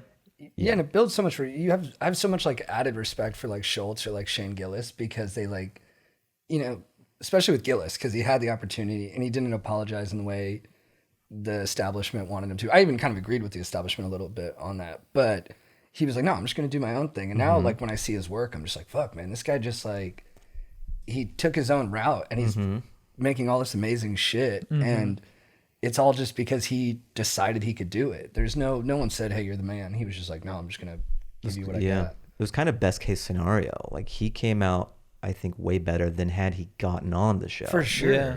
He really, That's the case too with like a lot of people who get specials on bigger platform, on like those streaming platforms and stuff. A lot of times they get lost in the shuffle. That's part of it too, yeah. Whereas like the YouTube, it's like a little bit more in your hands, like especially promotion wise, it has a life to it, where it's like over time, it's just like people can continually discover it. You know, it's sort of like when it's released on a streaming platform, it's like you have this window of time where it's like featured and you can find it. But YouTube, people are, it can be in the algorithm, or people can find it much more easily, I think, Mm-hmm. over time. Yeah. If that makes sense. No, totally. And Yeah. it can get like second and third lives just based on the algorithm. Say you do a Yes, yeah. podcast and then it's right there in the suggested. Yeah. And the algorithm for YouTube is kind of super precise, it seems. It's like almost surgical. Like it knows its Yeah. viewer. Yeah. Whereas Netflix, you do a special, and if they're not pushing it, and they're really not pushing a lot unless you're Chappelle Yeah. or unless you're Seinfeld, unless you're a huge name. Yeah. If you're like a cusper, they're not really breaking stand-ups like they used to, you know? Mm-hmm. And if it doesn't pop in that first week, then you just get buried. Mm-hmm. And people aren't going to rediscover it like on YouTube where it can ebb and flow. Yeah. Yeah, I So- don't watch like 4-year-old comedy series or specials on Netflix. Yeah. Yeah. I don't even have the bandwidth for it. I wouldn't even know what to look for. I just be Yeah. like, yeah, what's new? Yeah. And I'm Let's on do that. YouTube way more than I am like Netflix, you know? Yeah. Yeah. And it's become so easy. I just fire up the TV, and I think earlier there was still kind of a disconnect between YouTube and getting it on your TV. But Mhm. now it's just so easy. Totally. Yeah. Yeah. Dude, also, I made a commitment to myself. I was going to go on more like man dates with like men I don't know. And I reached out to Fahim and I was like, hey, man. That's what that was? No, but you were the first one. Oh, You were yeah. the first I was like, one. for sure. Yeah, I was like, hey, man, you want to get coffee? We crushed that guy. Yeah, it was fun. What, did you get anything or no? No, I think I just did coffee. You got locks, right? Yeah. Oh, that's a good memory, You got man. locks? I got Wow. locks, bro. Dude, nice. At Where'd you late- guys go? Lapin Quotidian. I don't even know how to say it. I don't know. Lapin Quotidian. Yeah, the that Daily French Bread. place. I like how their coffee is in a saucer, so you feel like a cat. Like there's no Right. handle on it. Are you supposed to be like, ooh, ooh, no handle on It looks this? like I'm elegant today. So I'm just like, You how is gotta- that better? You got to two-hand it. Yeah, I have Kind to of breaks do- up the I'm like- conversation a little bit too. I'd ask you a question. You're like, excuse me for a second. That'd be great I to have have like to a look from my high-powered business bowl. meeting, and we're all in suits, and we're just like, yeah. So I mean, that sounds good to me. What about your people? I picture like sometimes in industry that's what they do. Like Steve Jobs was so oblivious to like, social mores. They'd be having a meeting to have like vegan soup and he'd go, yeah. He's like, yeah, we need more crystals for the iPhone. And he's so powerful, no one's gonna say anything. Yeah, everyone's like, good, yeah. Mhm. He's a genius. Geniuses do that. They Yeah. look weird. But that was a good mandate. It was a good mandate. Yeah, we got to do it again. Yeah, I'm down. You're in a writer's room, right? Yeah, I mean, the show's not coming back, but 2 seasons we were in the writers' room. It was Zoom for like the first season, and then at Warner Brothers for the second season. Yeah. Oh, so you were in an office with the other. Yeah. So it was Zoom for a bit, and then that's when I was in Austin for a few months because I missed stand up, and LA was super shut down. So I was like, I'll just Zoom by day and do stand up at night. And then things cleared up in LA. So then I came back, and then the writer's room was physical. So yeah, that's kind of why I came back too. Like I had to be back in the office. How was Austin? It was cool. It was great because, things were kind of mayhem here. And I love stand up, and I just wanted to do it out there. And yeah, Zoom kind of made everything so remote that I'm like, why am I just bored here in LA? Because I would just work by day and then my nights would suck. Yeah. And I go, I don't have to do this. Do you like writing on a show? It's different. Like I'm glad for the experience, and I would do it again in the same position. And I like that I've laid down some track in the writer's world now. Like, I know people, I'm in the guild. I have that under my belt now. So maybe it's easier if I try to sell the show. But like the Monday through Friday, 8 hours, kind of feels like comedy Boeing to me. It was very weird to kind of, you go your life, okay, you go to engineering school, then you get this job at Boeing, and I'm working 8 hours, there's like a break room, and then you do stand-up, and it's interesting and exciting. You get an acting thing, you do stand-up, you fly somewhere and do a gig. You're very nimble. And then to get a writing job, and then you go to a place for 8 hours, Monday through Friday. I was having like Boeing flashbacks a little bit. They're trying to take the pirate out of you. They're not intending to do No, that, they but are. that really, you talk to them? Yeah, man. Fuck. But that's a good phrase. Yeah, kind of. Like I'm used to being this wild animal and, On the move. just scenery changing every day. That's the beauty of being a stand-up, is that stand-up is your base, and all these other crazy, cool opportunities just happen randomly. Like I had some Right. corporate gig for North Face, and that was awesome. I went to Colorado, got to hang out there, just beautiful, do stand-up for these people, and that comes out of the blue. And then this was kind of more, scenery's not changing much, and you're in the chair for 8 hours, and lovely people. But I think if I do more writing stuff, it would be kind of in and out or a little more freelance. Right. Yeah. I think. How do you say Colorado? Colorado? How do you say it? Colorado? How do you say it? Colorado. I say it like you say it. How do you do it? Colorado. Rado? I say Colorado. And I say Rado? And you say Rado. Rado. And you say Rado. Colorado? Yeah, that's a Rado. Is that Northwest Whoa, thing? did we just discover like a thing I that think there people might have been be. glossing over? It's like tomato, tomato? A little You're bit. from Seattle, right? Yeah. Where are you Makes from? sense. Iowa? Right, that connection there. Yeah. Similar Dude. patois. Sometimes people will think I'm from New York. And like one time I get someone that vibe a little bit. Really? You Yeah, got I a little did. bit of an East Coast energy. That's interesting though, because someone was like, "Are you from New York?" And I go, "No," and they go, "Seattle," and I go, "Whoa, what the fuck?" Really? Whoa. Yeah, Interesting. I wonder about that too, where people are like, I got like an East Coast energy. I'm like, dude, I don't know what the fuck you're talking about. They're like, it means they're like, I talk shit a lot. I was like, do you? they want this to be so true. Yeah, they're like, you were different on the East Coast. We bust balls. I'm like, well, they kind of pick on people everywhere, man. He's Just 'cause overselling people it. love to say, this girl I was from New Jersey I was interested in, she was like, just kept making fun of me. I was like, why are you doing this? And she's like, I'm from New Jersey. I'm giving you shit. I'm like, I don't get it. Yeah, I'm from Jersey. We're assholes. Exactly. Is what we do. I'm an asshole. Yeah. Yeah. And then sometimes they'll overdo it. You know, like when Yeah. guys just want to talk shit, and you're like, I'm gonna get the burger and fries, but like no bacon on the burger. They're like, oh, no bacon guy, huh, pussy? You're like, That's what she would do. I'm like, well, I had bacon for breakfast. I'm just not doubling up, dude. Yeah, I'm not a big ball buster. Like I didn't grow up with that culture. You know what I mean? Yeah. Yeah. Yeah, sometimes it feels like it's an attempt to like get close to you. You know what I mean? Like it is what they're doing. They're Yes. just trying to like build some rapport. But if it comes out too early or if it's not delivered correctly, you're just like, what the fuck are you doing, dude? Like, have you ever tried kindness? Like, that Yeah, might I get just you. say what I feel. Maybe try that. Instead of saying the opposite. I like you. That's why I hang out with you. I like that much more. It's much more disarming and charming. Why are you questioning my sexuality every time we hang out? Yeah, that is We've that's what guys we've do a lot. established that I'm straight, but you insist that I'm gay. Are we friends or are we not? I'm very confused. We're friends, but you keep on dissing me. I don't get it. Yeah, the girl actually she's like this little blonde girl, and she'd be like, "Hey, I'm from New Jersey. Hey, like nice balls," and I'd be like, "Why do you talk like that?" Nice balls. Nice balls.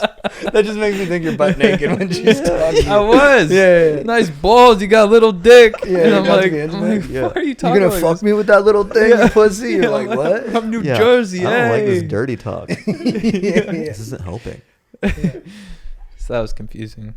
Do you do dirty talk? Are you a dirty talker? No, man. Yeah, I don't like it. I was trying to do a bit about it where I'm like, I don't like dirty talk. Like, I'm just too. I like love you too much. You know what I mean? Yeah. Like, yeah, it's almost like you see a cute white bunny and the bunny's like spit in my mouth. Like, yeah, call me a bitch. You're like, no, bunny, you're great. I just want to hug you more. Yeah. It can almost be more embarrassing. Like I'll feel more vulnerability when I'm like, hey, like for me to get aroused this time, I might have to be like really nice to you, and that feels more like vulnerable to me than me being like, hey, I'm gonna call you a whore or something like that. Yeah. Like it feels more risk taking to be like, That'd be hilarious. I'm gonna dude. tell you you're pretty and that I like you. Yeah. You're like, Yeah, fuck, like, I fucked up. I don't do dirty talk. I do nice talk. Like, yeah, I like your body so much. yeah, your parents, raised you right. You like that? You should, because you deserve it. Yeah. You have very good values. I appreciate that about Just you. nicey talk. And then also, it's tough because like when they want their dirty and all that, part of me is like, I want you to want more out of life. Yeah. Like, Right. you deserve more. You don't need this. Yeah. I know this is like a... No, it's true though. I know what you mean. Like, it Like, can- you don't have to do this. I know that you enjoy it, but like you deserve more. You deserve nice things. you deserve all the kindness in the world. Yes, That's something you can say to yes. her during sex. Like, Yeah, you deserve all the kindness in the world. I'm gonna fill you up with all Well, you this. meet that right girl who likes that, you know. Get ready for this kindness. You hear her moan super loud after you say that. You're like, "Whoa, okay, we're getting somewhere." Yeah. Nice. I don't slap the app. I just caress it. I go, So soft. yeah. You got a nice, pretty butt. I'm gonna turn the AC on, and then do you want to answer some questions? Yeah, sure. Sweet. What's up, dudes? I'm interrupting this podcast to let you know once again that we got a new Patreon out, patreon.com/chatgoesdeep for all bonus content and episodes each week. Become a patron. Get that bonus content. Trust me, you will not be disappointed. The ratings are in and people are loving it. So join, and check it out. Support the show. We also have new tour dates coming out. We're going to Dallas and Houston, June 18th and 19th. Or May, June 17th and 18th. And then we are going to new dates in the fall. I'm talking Nashville, Chicago, New York, North Carolina, South Carolina, and more dates coming soon. Check it all out in chadandjt.com. We're also brought to you by Athletic Greens. What up, guys? I love Athletic Greens. It's an all-in-one freaking nutrition package. And it's a product I use literally every day. I started taking Athletic Greens because I'm all about nutrition. I'm all about getting all your vitamins, all your minerals, and I think when you do that, when you have that on point, your stoke intensifies times 1,000. And it's the easiest way to do it. You don't have to mess with all these supplements and stuff. You just get your Athletic Greens in your body in the morning, or if you do intermittent fasting at like 1 p.m. or whatever your preference is, but get it in there. You'll feel good, you'll look good, and you'll stoke good. So they got 75 high-quality vitamins, minerals, whole food source, superfoods, probiotics, and adaptogens to help you start your day right. I love Athletic Greens. It's a lifestyle friendly, whether you eat keto, paleo, vegan, dairy-free, or gluten-free. And it contains less than 1 gram of sugar, no GMOs, no nasty chemicals or artificial anything, while still tasting good. Supports better sleep quality and recovery. It's just, the whole package is, just the whole shebang is good, guys. Get on the Athletic Greens train today. Best way to stay healthy. Most affordable way, easiest way. Right now it's time to reclaim your health and arm your immune system with convenient daily nutrition. Just 1 scoop in a cup of water every day. That's it. No need for a million different pills and supplements to look out for your health. To make it easy, Athletic Greens is going to give you a free 1-year supply of immune-supporting vitamin D and 5 free travel packs with your first purchase. All you have to do is visit athleticgreens.com/go-deep. Again, that is athleticgreens.com/go-deep to take ownership over your health and pick up the ultimate daily nutritional insurance. What up? We're also brought to you by the legends at the Quantified Citizen app. This is a cool one. This is a new sponsor of the pod. What up, dudes? So you can change the world, not just in like a big heroic way, like stopping a bank robbery or something, or fighting for the right to party, though you can totally do that too. We're talking about making a difference in a way you might have never imagined, which is taking part in scientific studies that can affect people all over the world. So you can download the Quantified Citizen app, and you'll get to join all kinds of studies, specifically on how substance use affects your mental health, your personality, how microdosing is connected to mental health. And it just takes 2 minutes every day. It's a really cool thing. You contribute science, you contribute data, you get science and data in return, so you can help people to better understand themselves with substance use, and it can help you to understand yourself better, which is tight. I love it. Who says science is just for people in lab coats? I don't. I say it's for everyone. Not even like chemistry, but now I do because I use Quantified. So, become a citizen scientist today with a Quantified Citizen app. What up? Finally, you guys know it. You love it. We're brought to you by the legends at Manscaped. Manscaped, thank you so much for keeping our trims pew, for looking after our hogs, for making sure that our dinks are looking fresh and clean, because Manscaped is on the way to giving you a platinum dink. That's right. You're going to have a helmet head, a freaking, damn it, what's it called? A mushroom tip that shines like silver on the tip of a boat in the sea. That's what you want. And Manscaped, they have all the best stuff. They have the Lawnmower 4.0. They have this purple one for testicular cancer. What up? They also have the Weed Whacker ear and nose hair trimmer. Get all those pesky hairs. I Manscaped yesterday. I feel 10 times better than I was feeling. And they have the platinum package. So that has the trimmer, the Weed Whacker, the body wash, the 2-in-1 shampoo, the conditioner, the deodorant, crop preserver, anti-chafing ball deodorant, crop reviver ball spray toner, anti-chafing boxers, and the shed travel bag. It has everything you need to keep your dink looking fresh and clean, because I care about your dink. You should care about your dink. And if you're a lady, you can also use this because you have pubes too.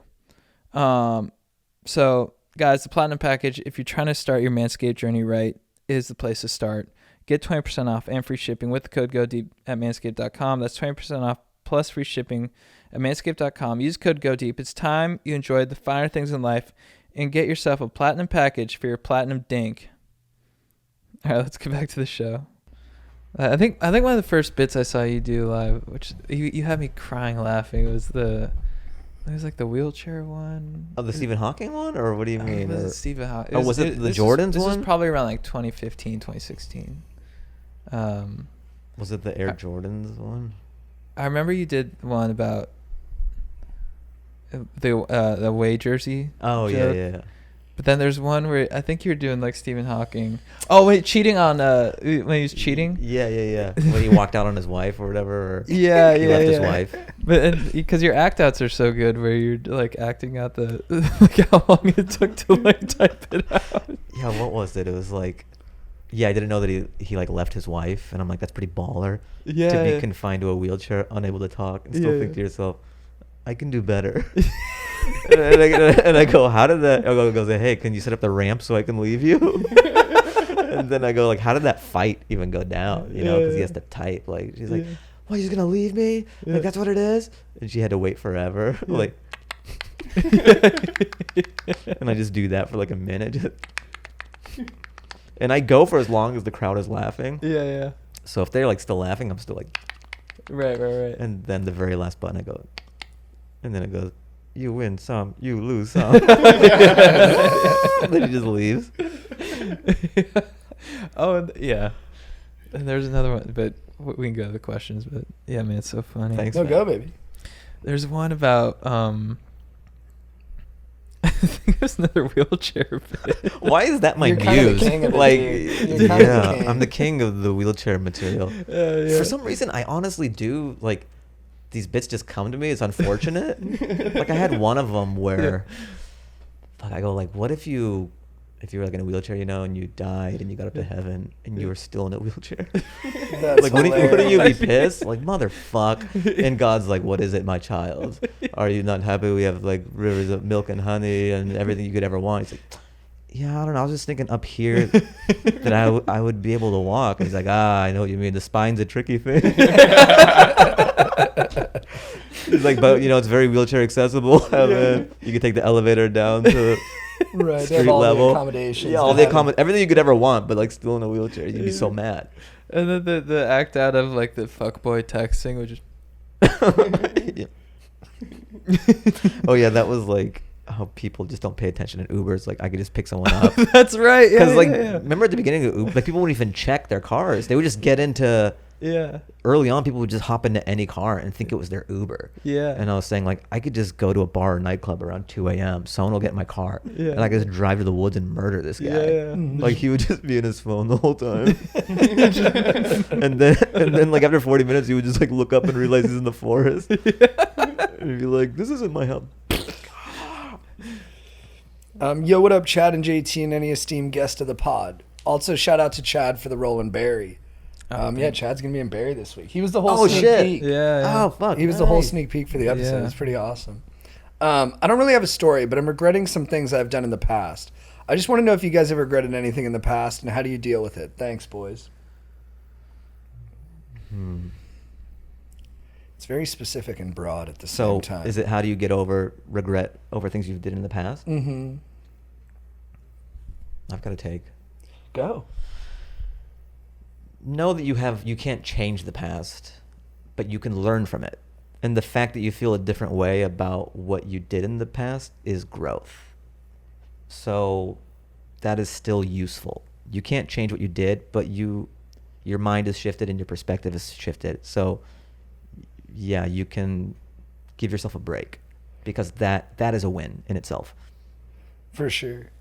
I think too, it's like sometimes I'll think about mistakes I've made and I'll be like, oh, I should make myself a smaller person because of those mistakes. You know what I mean? Like my regret should manifest itself as me, like not trying to be this like big person that I'd like to be. But I think that's actually the wrong thinking. I think it should just motivate you to be a better person, to live a bigger life where you like help other people and you contribute good.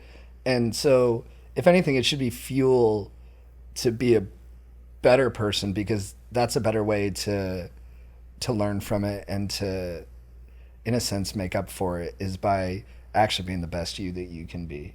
And maybe that lets you off the hook too much, but I actually do think that's like, because then I just think of like, not, and I'm not comparing myself to, but I think about like every great person has made like horrendous mistakes. And what if they just like quit that road because they were like, oh, well, I'm a fuck up, so I don't deserve to be like a big deal or a great person in whatever capacity you're trying to do that. I'm like, well, that wouldn't have been good. Yeah. Like you want to always be reflective and think about those things and not act like you weren't that person. But I don't think you're meant to feel bad forever. I think you're meant to, like you said, learn from it and then show you've changed through your actions. Yeah. Yeah, no, I agree. I think it's I partied really hard in high school and just got involved with some, drugs. But I had I beat myself up a lot about it later on. I was just so like ashamed, especially on moments when I like got so drunk that I like, I was like, I would party in New York because I went to a boarding school at my brother, and I would stay at my brother's house, and I would like get so drunk and like throw up all over his place or shit his bed.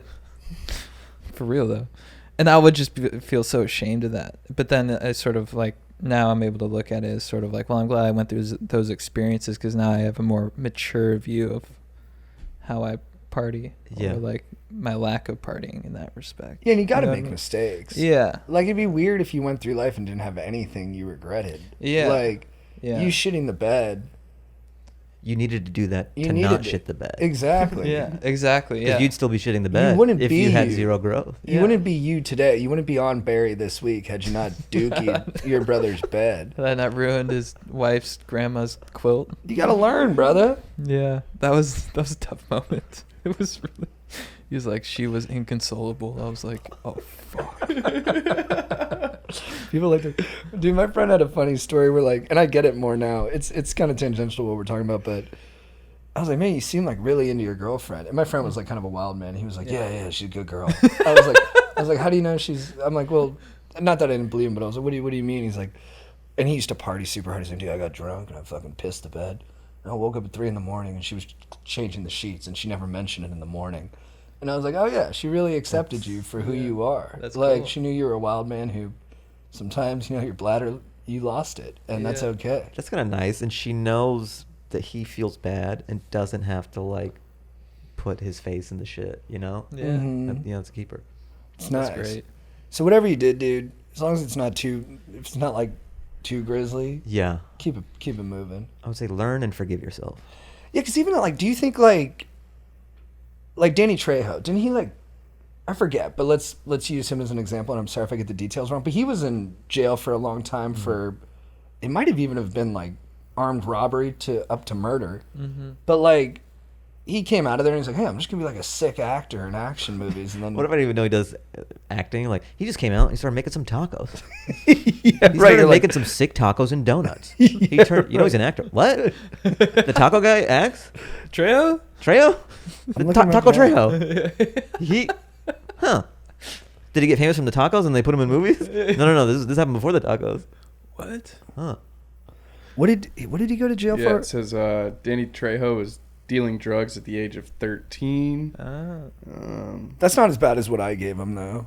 Yeah. Yeah, you said up to murder. I said up to murder. I might have been a little hyperbolic. Sorry, Danny. No, but it's okay when you go. I like when you go. I don't know all the facts, but he may have murdered someone. Might have killed There him. was Like a lawyer serves you immediately. Yeah, he went Just- through a school bus and mowed. I can't even make that joke right He's now. listening. Yeah. He's like, bro, what the fuck? Yeah, Mhm. he's making tacos. Listening, he's like, what the fuck? That's how expensive. He's like, I didn't murder nobody, dude. He's got the little hat on. there was an armed robbery, but Oh, Oh, so I you're was right right. about that Yeah. one. All right, cool.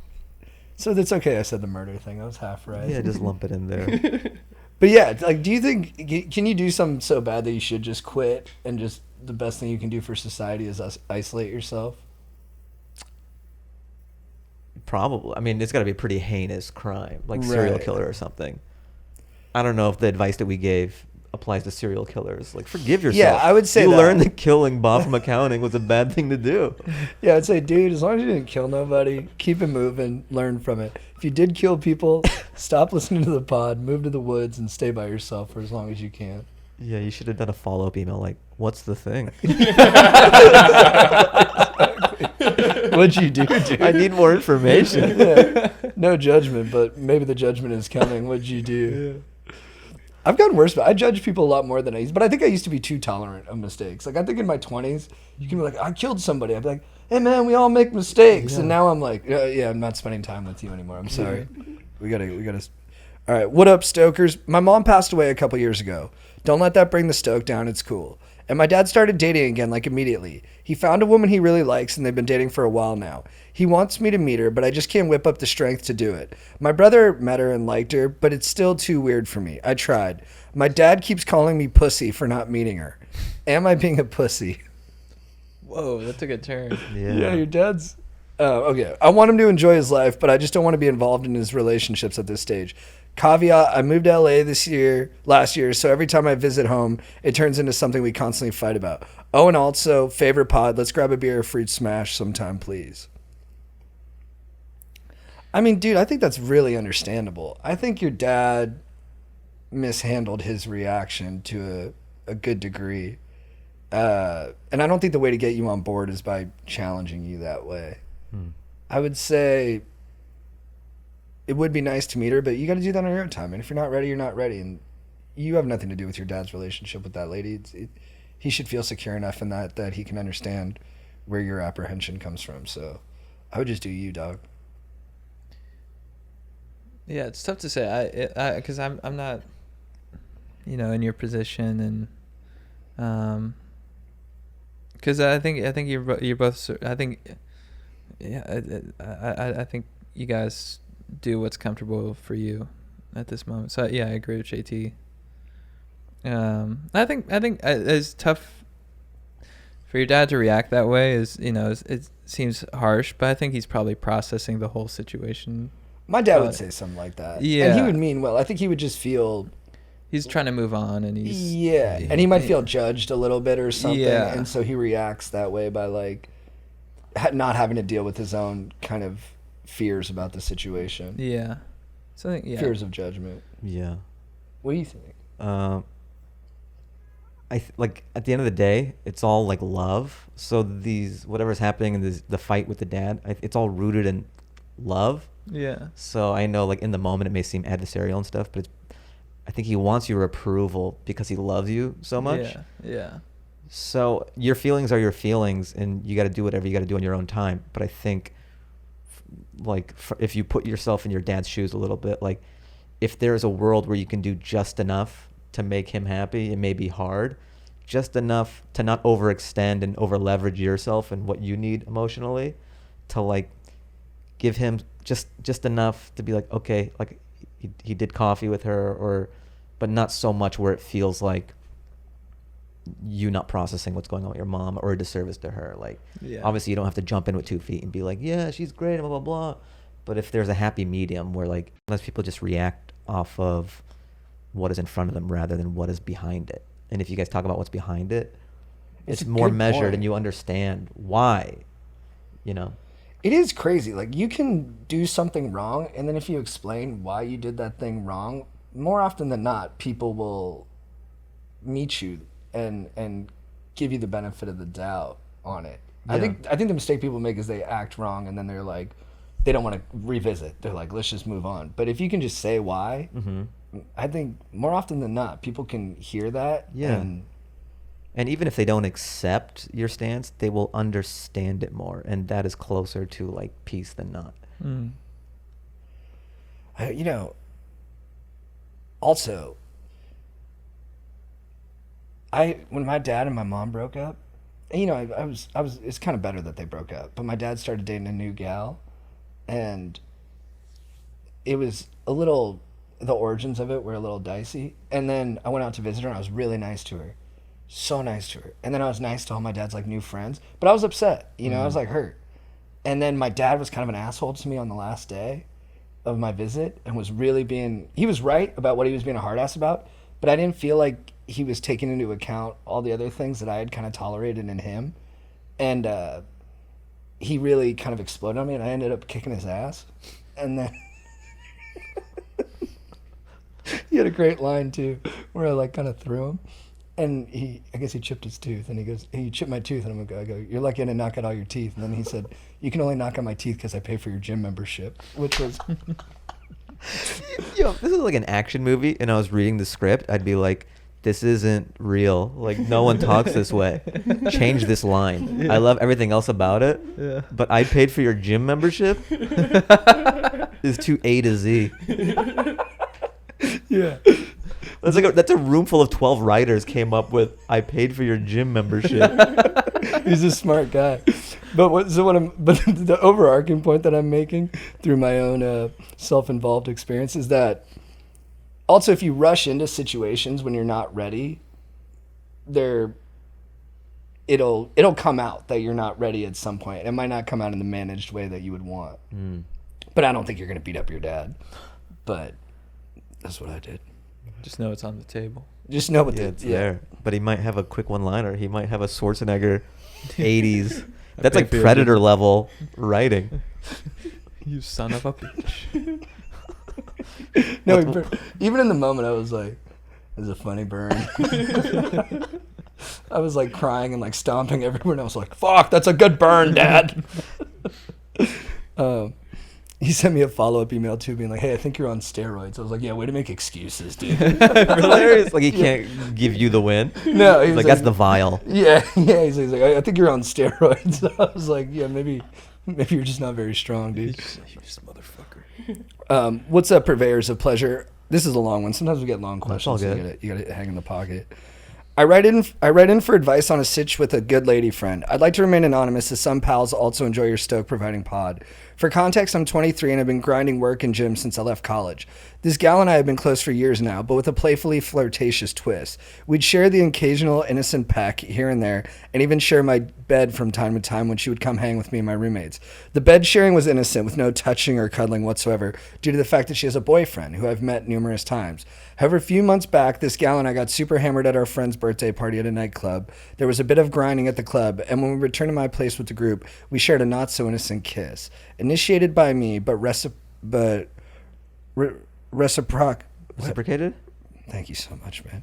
Reciprocated by her. We both felt really bad about it after, and she asked me for my true feelings about her, and I said I had some. She told me it had crossed her mind as well, and she slept on the couch that night. However, the next night she stayed over again, this time in my bed with lots of spooning. After a few days, I told her I needed to take some space because talking to her always brought up my feelings for her, and it was confusing. Fast forward to now, and I've let it go and resumed viewing her as a friend. But she became jealous upon finding out I'd hooked up with another gal. She confessed she had some feelings for me, but she thought it was mainly sexual tension. She ended up kissing me. This time was a full-on makeout, until I pulled back and said we shouldn't keep doing it. The next day she said she still likes what she has with her boyfriend and is okay with her complicated feelings for me. Since that night, she's been on my mind a ton again, and despite being proud of myself for stopping the mac and cheesing, I can't get over how good it was and how much I'd like to do it some more. I've had a few friends get cheated on recently, and even though I barely know her boyfriend, I wouldn't want to see a bro go through that, especially if I'm directly half responsible. So I don't want to go down that road. The girl and I share a ton of mutual friends, including my roommates. So cutting her off would be super rough. What do you guys think I should do to get past this ugly situation? Love the pod and hope to see Strider Joe and his fat hog on all together again soon. Thanks. You know Joe Mauricio, right? Yeah. So you might not know this, but according to legend, he has a gigantic cock. Good for him. Yeah, it's become a frequent point of conversation on the podcast and sort of maybe our number one topic. I like when people hear that. They're always just like, that makes sense. Yeah, No one's the ever like- unassuming giant hog. Yeah. It's a fan favorite. That's Just what I someone mean, who has right? BDE who's just kind of like unassuming. It's like because of this juxtaposition, like he shouldn't be this modest, and he should have sunglasses on the whole time if his dick is that big. Yeah. You should have sunglasses on all the time. They should. What do we think about this feller? It's a tough sitch, man. I feel like a lot of pressure and mental energy that he's having to go through is kind of the girl's deal that is being put upon him. Mm-hmm. Yeah, I think he should back away from her because, you know, she's still with someone, and you don't know if that's sort of a she wants what she can't have kind of thing situation. I feel like if you stay involved with this, people are going to get hurt, and possibly him You know, the boyfriend's gonna get hurt. He's gonna get hurt. I'm sure everyone's gonna be. I don't think there's a way out of this situation. I don't think besides you just backing away entirely, there's a good way to go forward in this situation. Yeah, and how do you not become in the boyfriend situation? Like, yeah, how do you know she's gonna stick with you the whole time? You could be a stepping stone to the next thing, and now you're the other guy. Yeah. Yeah. Look at behavior and patterns. Yeah. Like, you can't think you're gonna be the one to break that pattern. Yeah. Yeah, and it's tough to trust what she's feeling in that moment, and also like what you're feeling because of the complicated situation. Like, it might be super hot because it's like something that can't like exist. You know what I mean? Or shouldn't exist or whatever. I think she could say like, oh, I have all these complicated feelings for you, but that just might be because she's not getting everything she needs in this relationship. So it feels good for her to feel whatever part she's missing with you. But that doesn't mean like wholly together you guys would make sense. It's just, you can't trust your brain when you're in that scenario. There's too many other factors. So I agree with you guys. Just step off, see what she does. Well, not even see what she does. Like, there's just no. I think you just gotta eject her. There's no winning. Yeah. Like, staying in it is. So you don't feel like couples that are born out of that kind of situation can. I think it's rare. Like, when you are like rocking the boat or like blowing up a relationship or marriage or whatever it is. How do you? I'm just so analytical that I'm like, once it's good with me, if she leaves this guy or whatever, how do we know she's not chasing that feeling? Yeah. So once things are stable with me, why wouldn't she chase whatever? I'm the exciting thing now, but I'm going to be the stable thing, and some other guy will be the exciting thing. Yeah. Like, it's all about patterns, and people show you what they do. Mm-hmm. It's true. What's up, dogs? One of my good friends was recently dumped by a girl that he had been with for 5+ years. She moved her stuff out of the house, but then a few weeks later, she sent him an email with an itemized list of things that they bought together, and she wants him to pay her for half of the value. Some things were as small as $10. This doesn't seem really fair to me, and I felt like she was taking advantage of my buddy, who is extremely non-confrontational. Feels like a selfish move on her part, but I don't know if I am just being protective of my dog. Interesting to see what you guys think is fair in this scenario. Cheers, Atticus. Also, she was living at his house rent-free for a year. Yeah, dude, that sounds ridiculous. Let's say fuck that.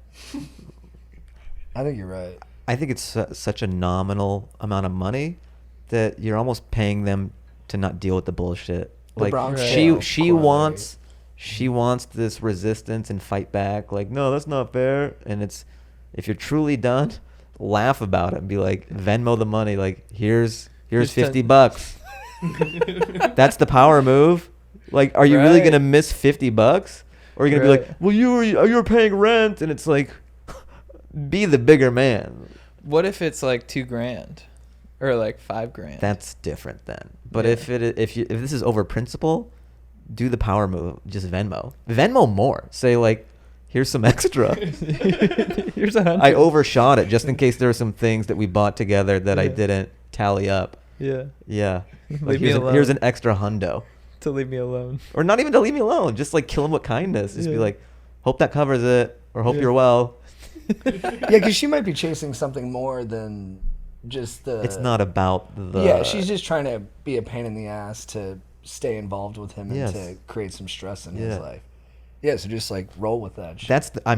This is just selfishly, I would, for the entertainment value, I would love to see you pay half with the Venmo and the kill him with kindness and see what the response is. If he writes back in, like, what happens after that? That would be interesting. Is she like, thanks, or is it something else? Boom clap, Stokers. I hope you and your guests can offer some much needed guidance. In my late 20s, and I have a great thing going.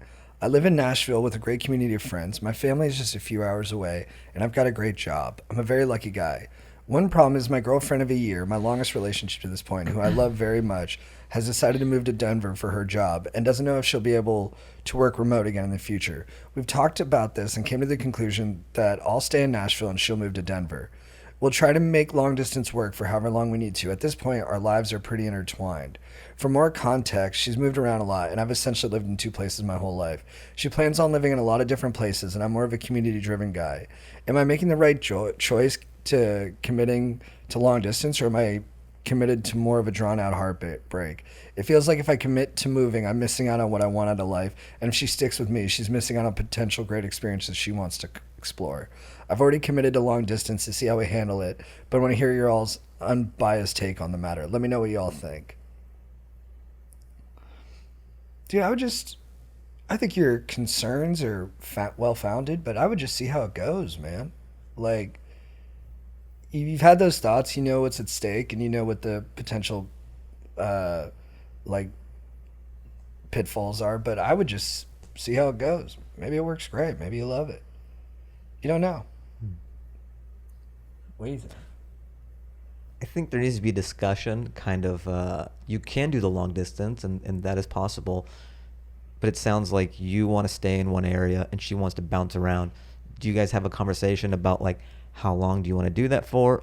Because one of you is going to have to bridge the gap, or one of you is going to have to want to kind of meet in the middle. Like, are you going to eventually be cool with bouncing around? How many cities? Is she cool with settling down maybe in 2 years or 3 years? Because the long distance is great in the interim, but you've got to look beyond that and see if you are compatible with what you want out of life. Is she a jet setter and you're a homesteader? You just want to stay in one place? Because then, as much as you love each other, it's going to be hard to make that work. Yeah. So can you bridge it? Yeah, I like that, because I think if he just stays in Nashville and she's like going like, okay, now I'm going to Miami, now I'm going to, which that would actually be sick. Now I'm going to, Madison, and you're just moving all around. That would be weird. Yeah. Over the course of like 3 or 4 years, Maybe, or more than that, like 10 years. I don't know. Maybe there's a happy medium where, like, you're cool with doing that for a few cities in the course of 4 years, but you both have the understanding that, like, eventually you want to settle down here. Right. So it's kind of like getting on the same page for long term. Yeah. I like that.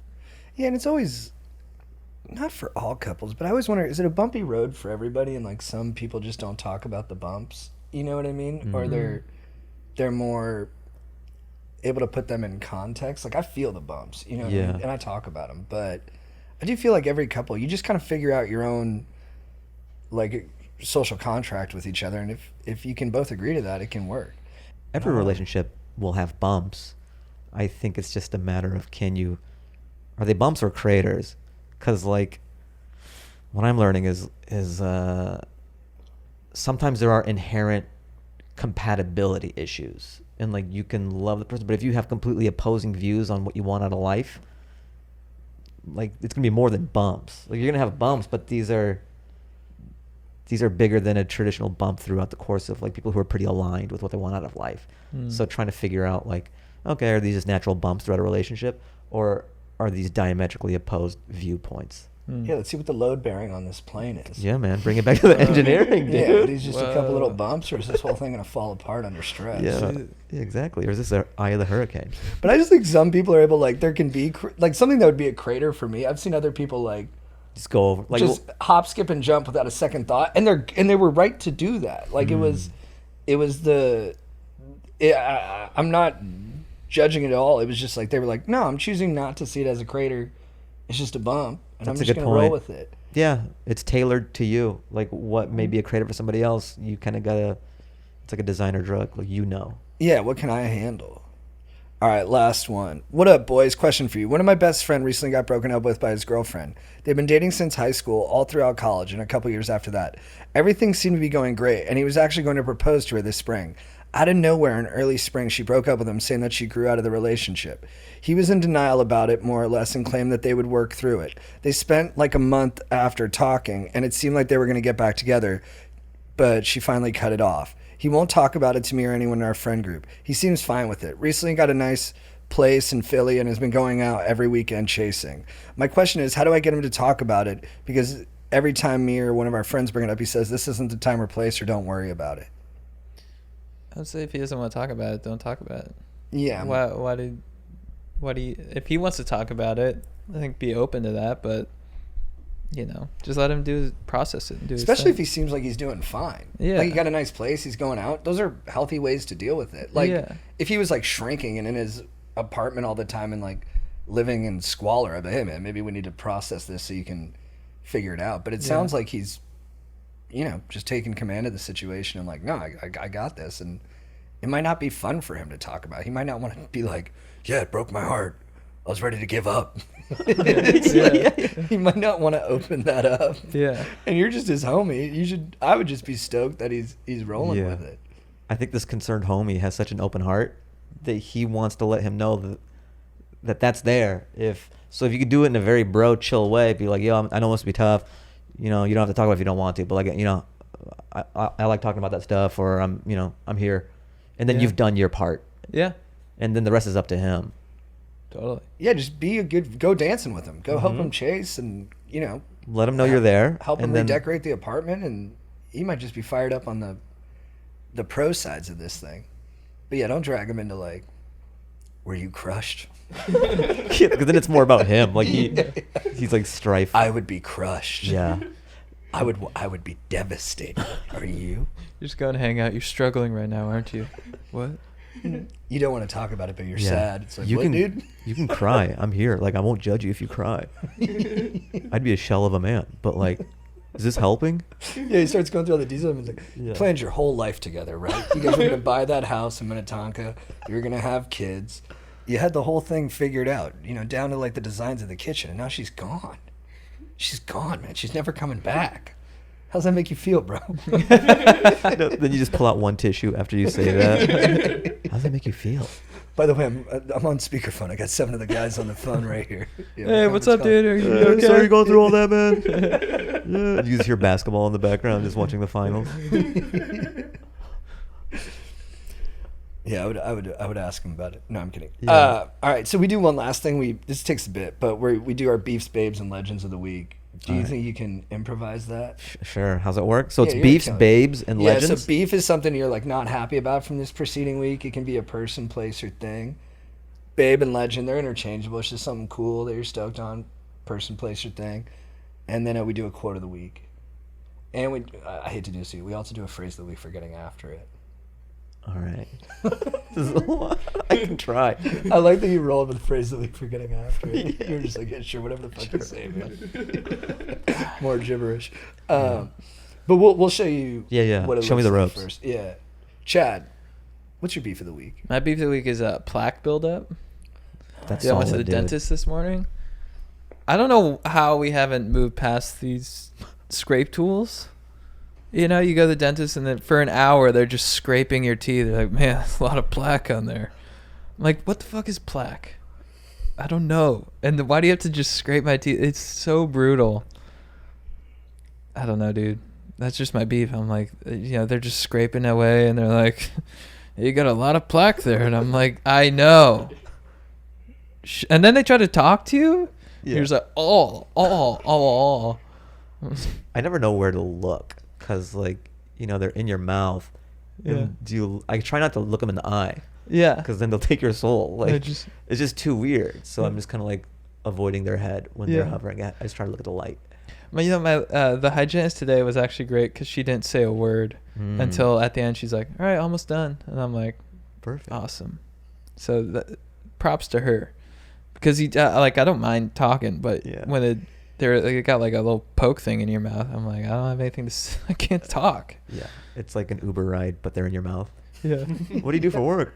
Clean. And then you go stand-up comedian. They're like, oh, tell me about it. And you're like, oh, Tell me a joke. Oh, fuck. That's my beef. Fuck plaque, dude. My beef of the week is I gotta go into my tough guy voice. I got a beef of the week this week. I went and saw Top Gun last night. Tremendous film. Very exciting. Great theater going experience. Everybody's clapping their fucking heads off. It's very rewarding. Chad, it was very sad you could not make it, my friend. We will see it again when you are back from Vegas. But he missed it because he got his booster the day before we went. So he was all knocked around. You know how it goes. But I dressed up. I wore a costume. Oh, shit, flight suit? I was in a fucking flight suit. That's awesome. And my brother was wearing one, and my buddy Strider was wearing one. And I bought extra flight suits for the other guys who would come to see the movie. And I get there, and I had my apprehensions. I knew these guys were going to do this. And I love these guys. They're great fucking guys. But Reggie and Alex, I say, hey, I got your flight suits. And they both just go, yeah, I'm not wearing that. They didn't. They had the opportunity. They didn't wear them. I got them flight suits. And then they did this. And this is where I really take umbrage. Because I think they were totally misrepresenting my desire to get us all in flight suits. I go, hey, come on, put on the flight suit. And then my buddy Reggie looks at me, and he's a strong man, so I know where he's coming from. But he goes, hey, you're not going to bully me into wearing the flight suit. And I go, how the fuck is this bullying? I'm like acting like dorks together at the Universal City Walk. That's bull. I'm not putting your fucking head in a toilet, dude. I'm asking you to fucking dress up like Maverick for the movie Top Gun, all right? It just would have been nice to get you to dress up, but it was still fun. We still had a good time. And, you know, you don't have to dress up. It's fine. But I was mad, and now I'm working my way through it.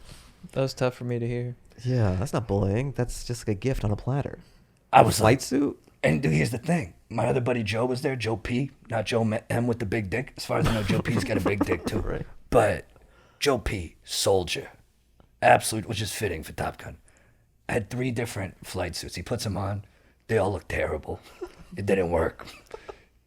We're getting close to showtime. I say, hey man, you put in the effort. You don't have to wear the fucking flight suit. He goes, yeah, I tried. What the fuck? But he tried. All right? He tried to be there for us, and he was. But, you know, flight suit didn't work. He kind of looked more like a mechanic. It was like a cut-off sleeve thing. It said Dickies on it. The whole aesthetic was fucked. But God bless him. He fucking put in that effort. Fahim, what's your Beef of the week? All right. So I only get chicken nuggets at McDonald's. That's kind of my go-to. Delicious. For some reason, I don't really do beef at McDonald's. But I always get the 10-piece chicken nugget. You can trust the chicken more. I can maybe not even. I'm sure those are all beaks and eyeballs and stuff. But for some reason, Why? they're just mashed together. Really? Yeah, there's beaks in there. I know. Probably. You ever get like a weird? You bite into a nugget. Yeah. And it's kind of tendony. It's a little beaky. It's sort of like the money ball in the Yeah, 3-point contest. This is the beak. And we're also conditioned just to like spit it out and onto the next one. Mm-hmm. Yeah. So I do the nuggets, and barbecue sauce is part of it. So many times I've gotten the chicken nuggets from Uber Eats, and the Uber Eats guy comes, and I open it, and there's no barbecue sauce. And then they only refund me for like the barbecue sauce.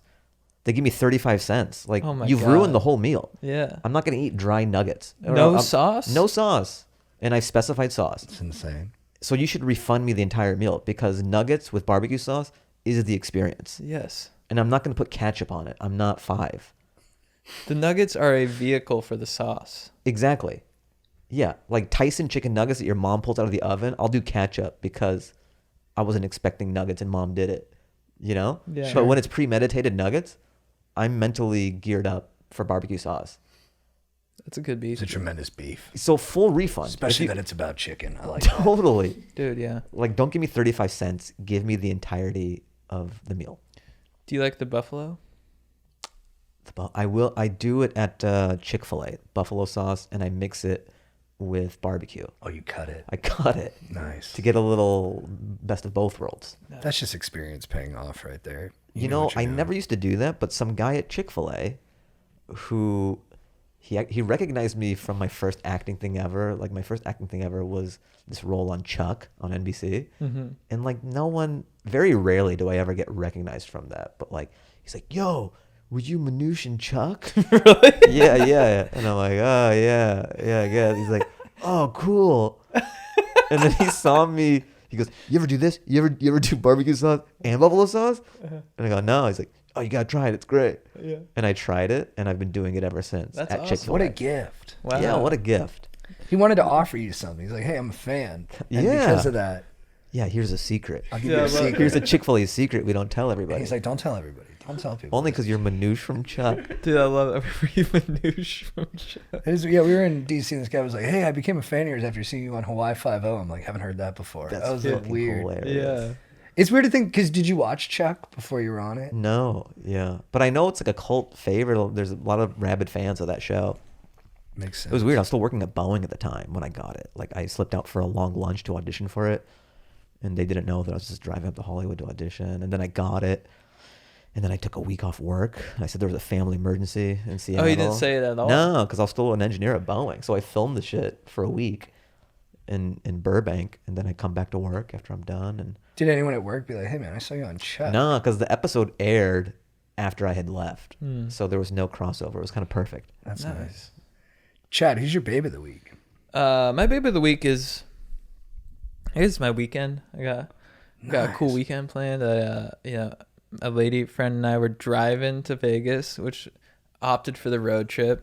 Driving in the desert, always fun, always cool. Gonna get some in and out, and then we, buddies Dan and Zach are coming, and we're gonna just hit Resorts World and hit the club, and then do a Vegas day pool party, which I've been wanting to do for like 3 or 4 years. I haven't done it yet, so I'm gonna very excited for that. And then I think it's just gonna be a fun weekend. That's my babe. That sounds pretty good. Dude, my babe of the week is the gym at the Sheridan in Pentagon City. Oh right, yeah. So we're in DC doing some shows, and I go down to the gym to hit a pre-show lift, get my endorphins up, so I'm feeling state of the art when I'm on stage. I'm in there, and there's a big burly dude who's on the treadmill, and gets off the treadmill. He goes to me, and he's like, "Hey man, I'm not lifting as many weights as I used to." I'm like, "Yeah, all good, man." And then he goes, "Yeah, because check this out. He's got a big scar on his neck." And he goes, "I sell sprinkler systems for hotels and big buildings. I'm at a conference, and they were doing construction on the second floor, and some guy hit a piston incorrectly, and it shot down, cut through the ceiling of the second floor, went straight into my neck." And I was like, whoa. And then he's like, I almost died. They were going to sew me up, but they didn't realize I'd cut my arteries. So my wife, she had some kind of instinct, maybe from God. She said, "Don't you fucking sew him up." And they found out she was right. Had they sewed me up, I would have died. And he's like, "So now I don't lift as much because I got like cords in there that'll get fucked up." He's like, "I'm in town. My son's graduating from Georgetown. He's going to do his graduate year next year playing football at TCU." I was like, "This is amazing." I'm like, "You're an amazing guy." Shake his hand. I'm like, "Good to meet you." Me and that guy were grooving so hard together. The other guy who was at the gym, this good looking Indian guy, I forget his name. He's like, "Yeah, I'm just getting back into working out." I'm like, "Nice." He's like, "I'm meeting a woman. I'm trying to get married now. I'm in my 30s. He's like, "I'm meeting a woman tonight. First time I'm meeting someone that my parents arranged for me." And he's like, "I'm spending the rest of the year every month just meeting a girl who could potentially be my bride." And I was like, "Dude, that's exciting." But then he was nervous because he's like, "I've been fucking a lot of badass bitches." That's what he said to me. And he was like, "I'm worried these girls, they won't know, they won't be up to my level of expertise." And I was feeling so good from all these conversations. I was like, "Hey man, you guys can work on that together. And maybe you'll get to a place that's even better." And I was like, "And it's kind of nice. You get to kind of mentor them through the process, assuming that they're not as sexually adventurous as they might be." And then he was like, "Yeah." No. I was like, "Come back to the gym tomorrow and we'll talk about it." But he didn't come the next day because maybe it went well. Maybe he's still shacked up with this gal, but just an incredible gym experience. I had like 2 wonderful conversations, and I was like, "Dude, this is the best." And that jacked me up even more for the show than the weightlifting did. So I was fired up on that gym. They got good people over there. Nice. Man, what an inspiring story to meet that guy, just to be so close to death, and then that just happenstance, wife interjecting, new lease on life, the son doing so well. Oh, Crushing. we He's take crushing. life for granted, and just that really puts it in your face. Like, Yeah. oh, He's got 6 kids, wow, and he told me they're all good kids. bro. That's what he said. He said, "They're all good kids." Did you wipe tears with your gym towel at that moment? And I said, "I'll tell you why they're good kids, because you're a good fucking guy, man." If you need a spot anytime, here's my number. I'll fly out. I will lift the weight you can't. I was like, "I'll be at TCU next year to watch your son run out of the building into that stadium." Man, I hope he got a big payout from that fuck up. He said, he didn't say that, but he did say that right before he got hit. This is true. He said right before he got hit by whatever that thing was, that he was trying to get everybody excited for dinner. He went, "All right, 1, 2, 3, seafood." And right when he clapped on seafood, the thing cut into his neck. Wow. Whoa. Mm-hmm. Man. Fahim, who's your baby of the week? Baby of the week. So that's just like a cool thing? Or a super hot chick? Interesting. A cool thing or a super hot chick? Or a super hot dude? Or a super hot dude? We've been doing these for You know so what? long. All it right. should become anything. Johnny Depp. Nice, dude. Yeah. You been watching? A little bit, bits and pieces here and there that make it on Reddit or Twitter, and he's getting some redemption. He's a babe. He's a heartthrob, and it's weird, being alive long enough to see like quintessential smoke shows that are, time takes its course, and part of you wants to take a Gen Zer and be like, you don't understand How hot this how guy was. hot fucking Johnny Depp was in his prime, or like Oh, Val yeah. Kilmer, or so. Yeah, it's cool to see him get some polish and some redemption. Totally. He's very good on the stand. Yeah. Like his tone and delivery, just that like real low key energy that he has. He's a little mischievous, but in like it feels like in a loving way. Yeah, like he's measured. He's not a live wire. Yeah. Would you put this as his greatest performance, or would you go like Edward Scissorhands or something? Yeah, this is up there. I don't know. I mean, people would say Pirates is kind of That was probably his biggest. good acting and a huge hit. He's great in everything, you know. It's always frustrating when someone is that like beautiful and talented. Mm-hmm. Yeah, it's crazy. Like you watch him act, and you're like, this guy's like a genius actor, and he's Yeah, gorgeous. he's acting like an ugly person. Yeah. Yeah. He must feel like an ugly person on some I level. think everyone does, you know, unless you're a sociopath. Totally. Yeah, I've met more unattractive people who think they're hot. Like, have you ever met a guy who just has like no insecurities about his looks, but you're like, how? It's kind of amazing. Yeah. Mm-hmm. I don't know where that comes from, but it's a Bottle it. Part of me wants to be like, yeah, give me some of that. sell me that. Or sometimes, you know, we're in the world of comedy. There's some people who are kind of very whatever, but they walk around like they're Chappelle or something. Oh, and I yeah. go, I want whatever you're selling. Like, bottle that up. Did you see my set? Crushed it. We were talking about that last week. Yeah. People who, you know, just bomb every time, and then they're like, Crush. man, I have just been on a streak of murdering. And you're like, dude, I've literally never seen you have a good set. Here's the thing. I go up there, I do what I do best. I crush. And I'm just waiting for my opportunity. But the industry doesn't get me. I'm like, no one gets you, dude. Yeah. Well, even like crushers don't brag about crushing. Like Bird never comes off like fucking crushed it. I annihilated that room. Yeah. Bird did what Bird does up top. Yeah. Just jizzed all over the audience. Yeah. Chad, who's your legend of the week? My legend of the week is Reddit user Eat Butthole Daily. This guy's a legend. Whoa. This guy is such a legend. He's posting on our Reddit. I was reading it because we do like a draft, and I like to see how people feel. We did an animal draft, top 4 animals. I like to see how people respond.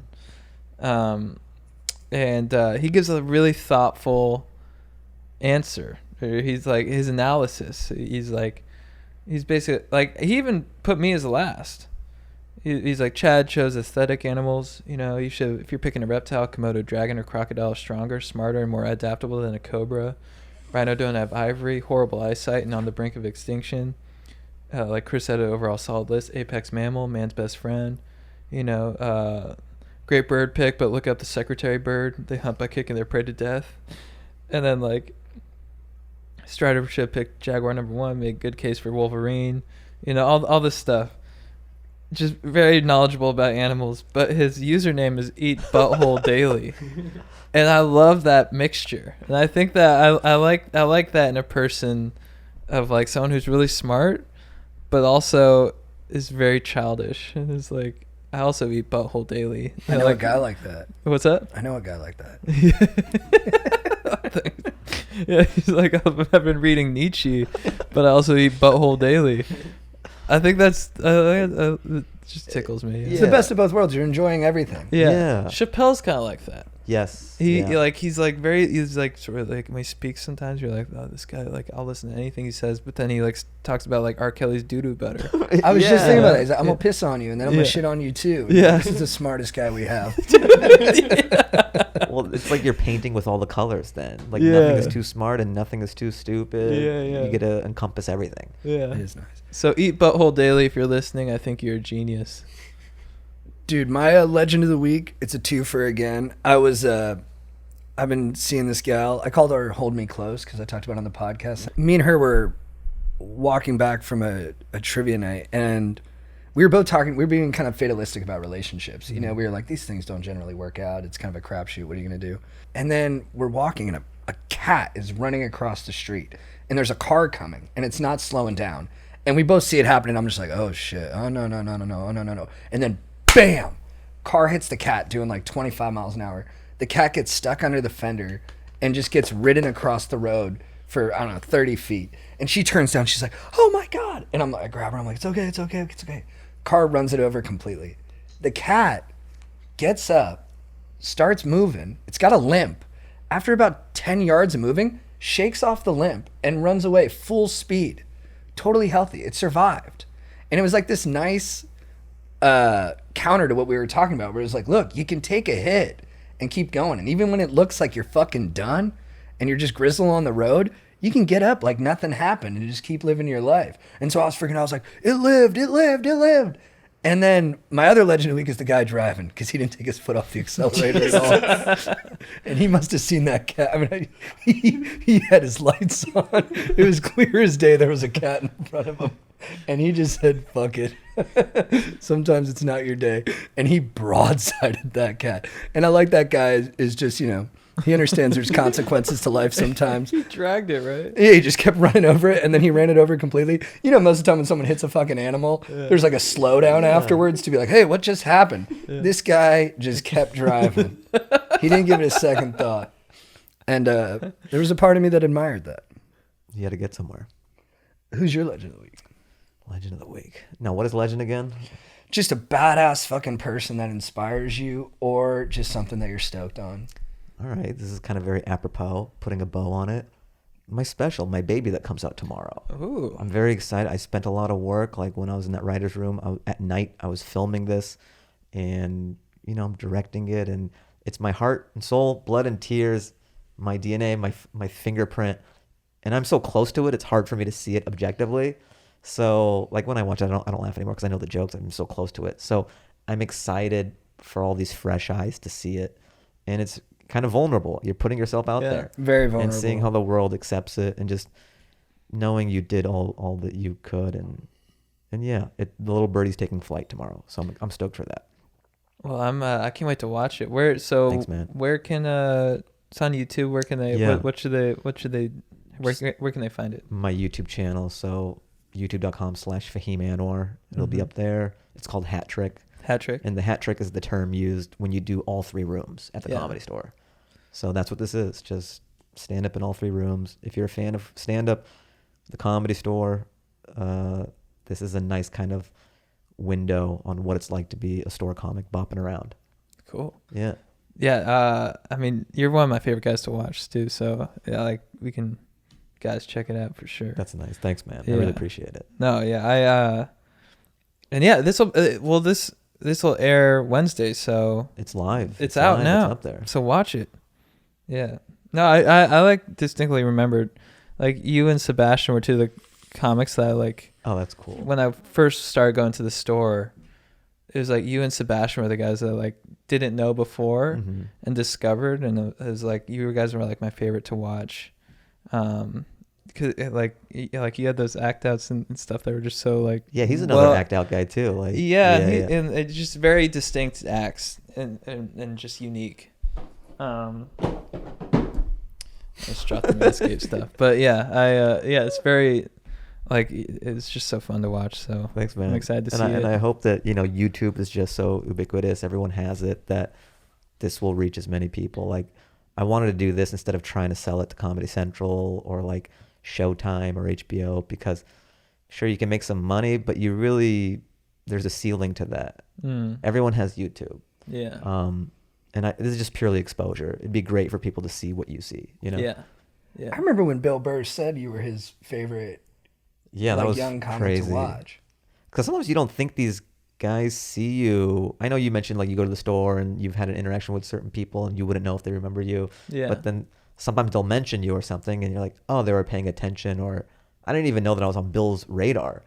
But then someone hit me up, and I guess when someone was interviewing him, they're like, oh, like what young guys do you like these days? And he knew my name. I guess he saw me in the belly room one night. Really? Yeah.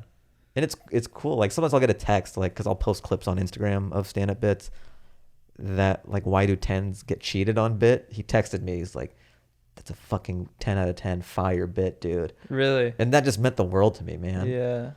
Because like little Hollywood stuff is cool and we get those here and there, but the respect from your peers, and I love Bill Burr. He's like one of my Mount Rushmores. He's so great. He seems to be have so much respect for comics too, especially like younger comics. I remember when I was a open micer, or like first starting to be an open micer or whatever. I was like a year or two in, and Bill Burr was in like the Improv in like that little room in between the lab and the main room, and I think he was waiting to go on, and I was with a group of like 3 people, and he could tell we were comics. So he's very like respectful. He just gave like this nod of like, you guys are comics, I respect you. And I remember I told my brother, I'm like, Bill Burr just like give me a nod. He like respected me as a comic. You know what I mean? Yeah. Not he didn't even see me go up, but just like he has that Yes, about him. just which the is acknowledgement. It's sort of just confirming you're on the right path. Yeah. It's that validation that's nice. Yeah. And he knows. I respect the Bill Burr vouch than some Hollywood bottled water general meeting. Someone be like, "You're great." Totally. Like it's their job to say you're great. Yeah. But like comics and like at that level don't have to reach down and say, Yeah. "Hey, I like what you're doing." Yeah. Yeah. No, if he says it, he means it for sure. Yeah, that's the other thing about him. He's so no bullshit. Yeah. And if he says something, you're like, you know, he's only motivated by actually what he feels and thinks. So it's Totally. like, you can trust it 100. Yeah. Whereas at some of those meetings, they're like, you're hilarious. And then you're like, oh, what did you like? And they're like, well, I haven't seen it. Yeah. You're like, okay, nice. Like I was told to meet with this list of people just so I don't get fired when you guys pop. Yeah. exactly. Chad, what's your quote of the week? My quote of the week is I was Jack Sparrow. I'm gonna do a Jack Oh, Sparrow. nice. Quote. Okay.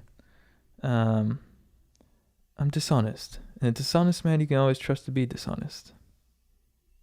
I think that's it. That's pretty. That almost ties back to God damn it. the girl who's cheating or Dude. doing that weird grinding stuff. Good call. Throw it back to Jack Sparrow. Yeah, a little scorpion and the frog type situation. Mine's from, I read this, I'm quitting. I'm no longer reading this book. You ever just like quit on a book? That's like walking out of a comedy show. You Yeah. did that on a book. I'm like 200 pages in, and I'm like, every time I try to read it, I'm like, fuck, I'm dying here. So I just tossed it. But I like this guy's other book, so I'm going to read a quote from that. In normal life, simplicity is synonymous with easy to do. But when a chef uses the word, it means takes a lifetime to learn. Oh, that's cool. Which ties back to my favorite like BJ Penn quote, where he says, he's a good jiu-jitsu guy. He says, I try to do white belt moves with black belt skill. And I feel like that is, sometimes we think it's fancy stuff, but it's really just doing the simple stuff well. And executing it very well. Yeah. Yeah. Do you have a quote of the week? Man, I don't. Is there one you turn to for solace or for inspiration? I don't. Or is there just some dumb shit that's circling in your head that you Some want to dumb put out? shit. I don't. Yeah, I don't have anything off top. Fuck it. I got one. If Yeah. as far back as I can remember, I always wanted to be gangster. Ray Liotta. Oh, yeah. dude, Jake, thank you, man. Yeah, we didn't even talk about it. Ray Liotta passed away today. Yeah, crazy. What an icon. I guess I'll just say live in the moment. And I'll say that because of that story you brought up. I mean, it stems from this Ray Liotta thing. Just, he passed. Nobody thought he was going to pass. It's sudden. This guy with a piston through the neck. Life is precious. And living in the moment is just living life to the fullest because you never know. You really don't. Do you think you're going to die from something sudden or from something that you see coming? I don't know. But I know what my preference is. Which is?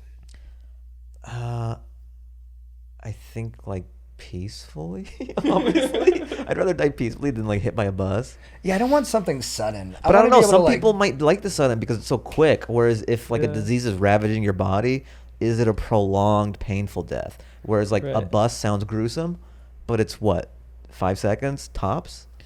Yeah, I think there could be like the one where you're like sort of living well up until like old age, and then you die in your sleep, sort of unexpectedly. That's it.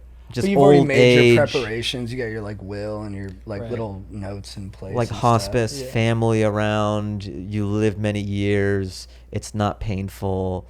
Your transition is comfortable, and it's just nature taking its course. That is Yeah. like best case scenario.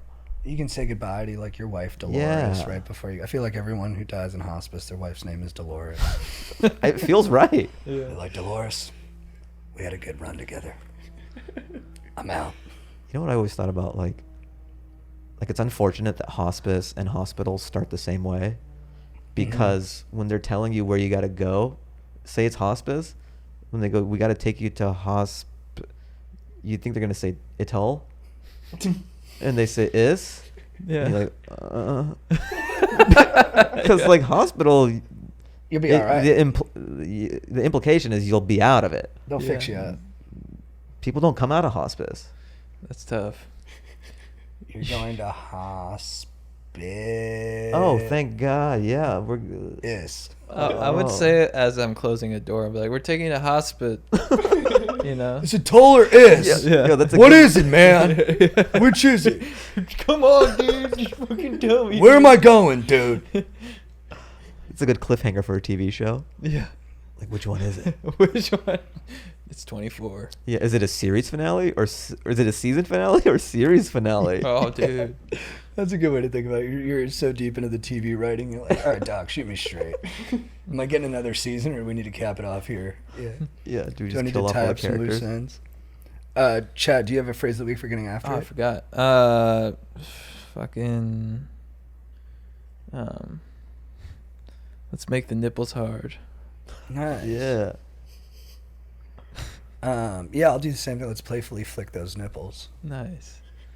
Yeah. Supposed to get people excited to party. All right, be proud of your nips. Dude, I'm glad you went with nipples. Yeah, That's like, come you on. gotta I'm not go- going to be the guy to break the You nip really saw the streak. pattern there, dude. Yeah. That is a sophisticated comedy mind operating. Exactly. At high And that's the speed type right of stuff you can come to expect in my special called Hat Trick. A lot of great nip material. I start and I end with nip material. That's right. You wear a shirt with your With just the nipples nips are cut out. Yeah, yeah. That's why Yeah. we said it. Nice. Dude, I'm really excited to watch the special. Thank Thanks, you so man. much for doing the Of pod, course, man. thanks It was for a having me. pleasure. Yeah. And I think we really helped some people. I think we did. For real. That's the aim. Good advice. All right. It's been real. Check out the special, dudes. Check it out, guys. If you need advice,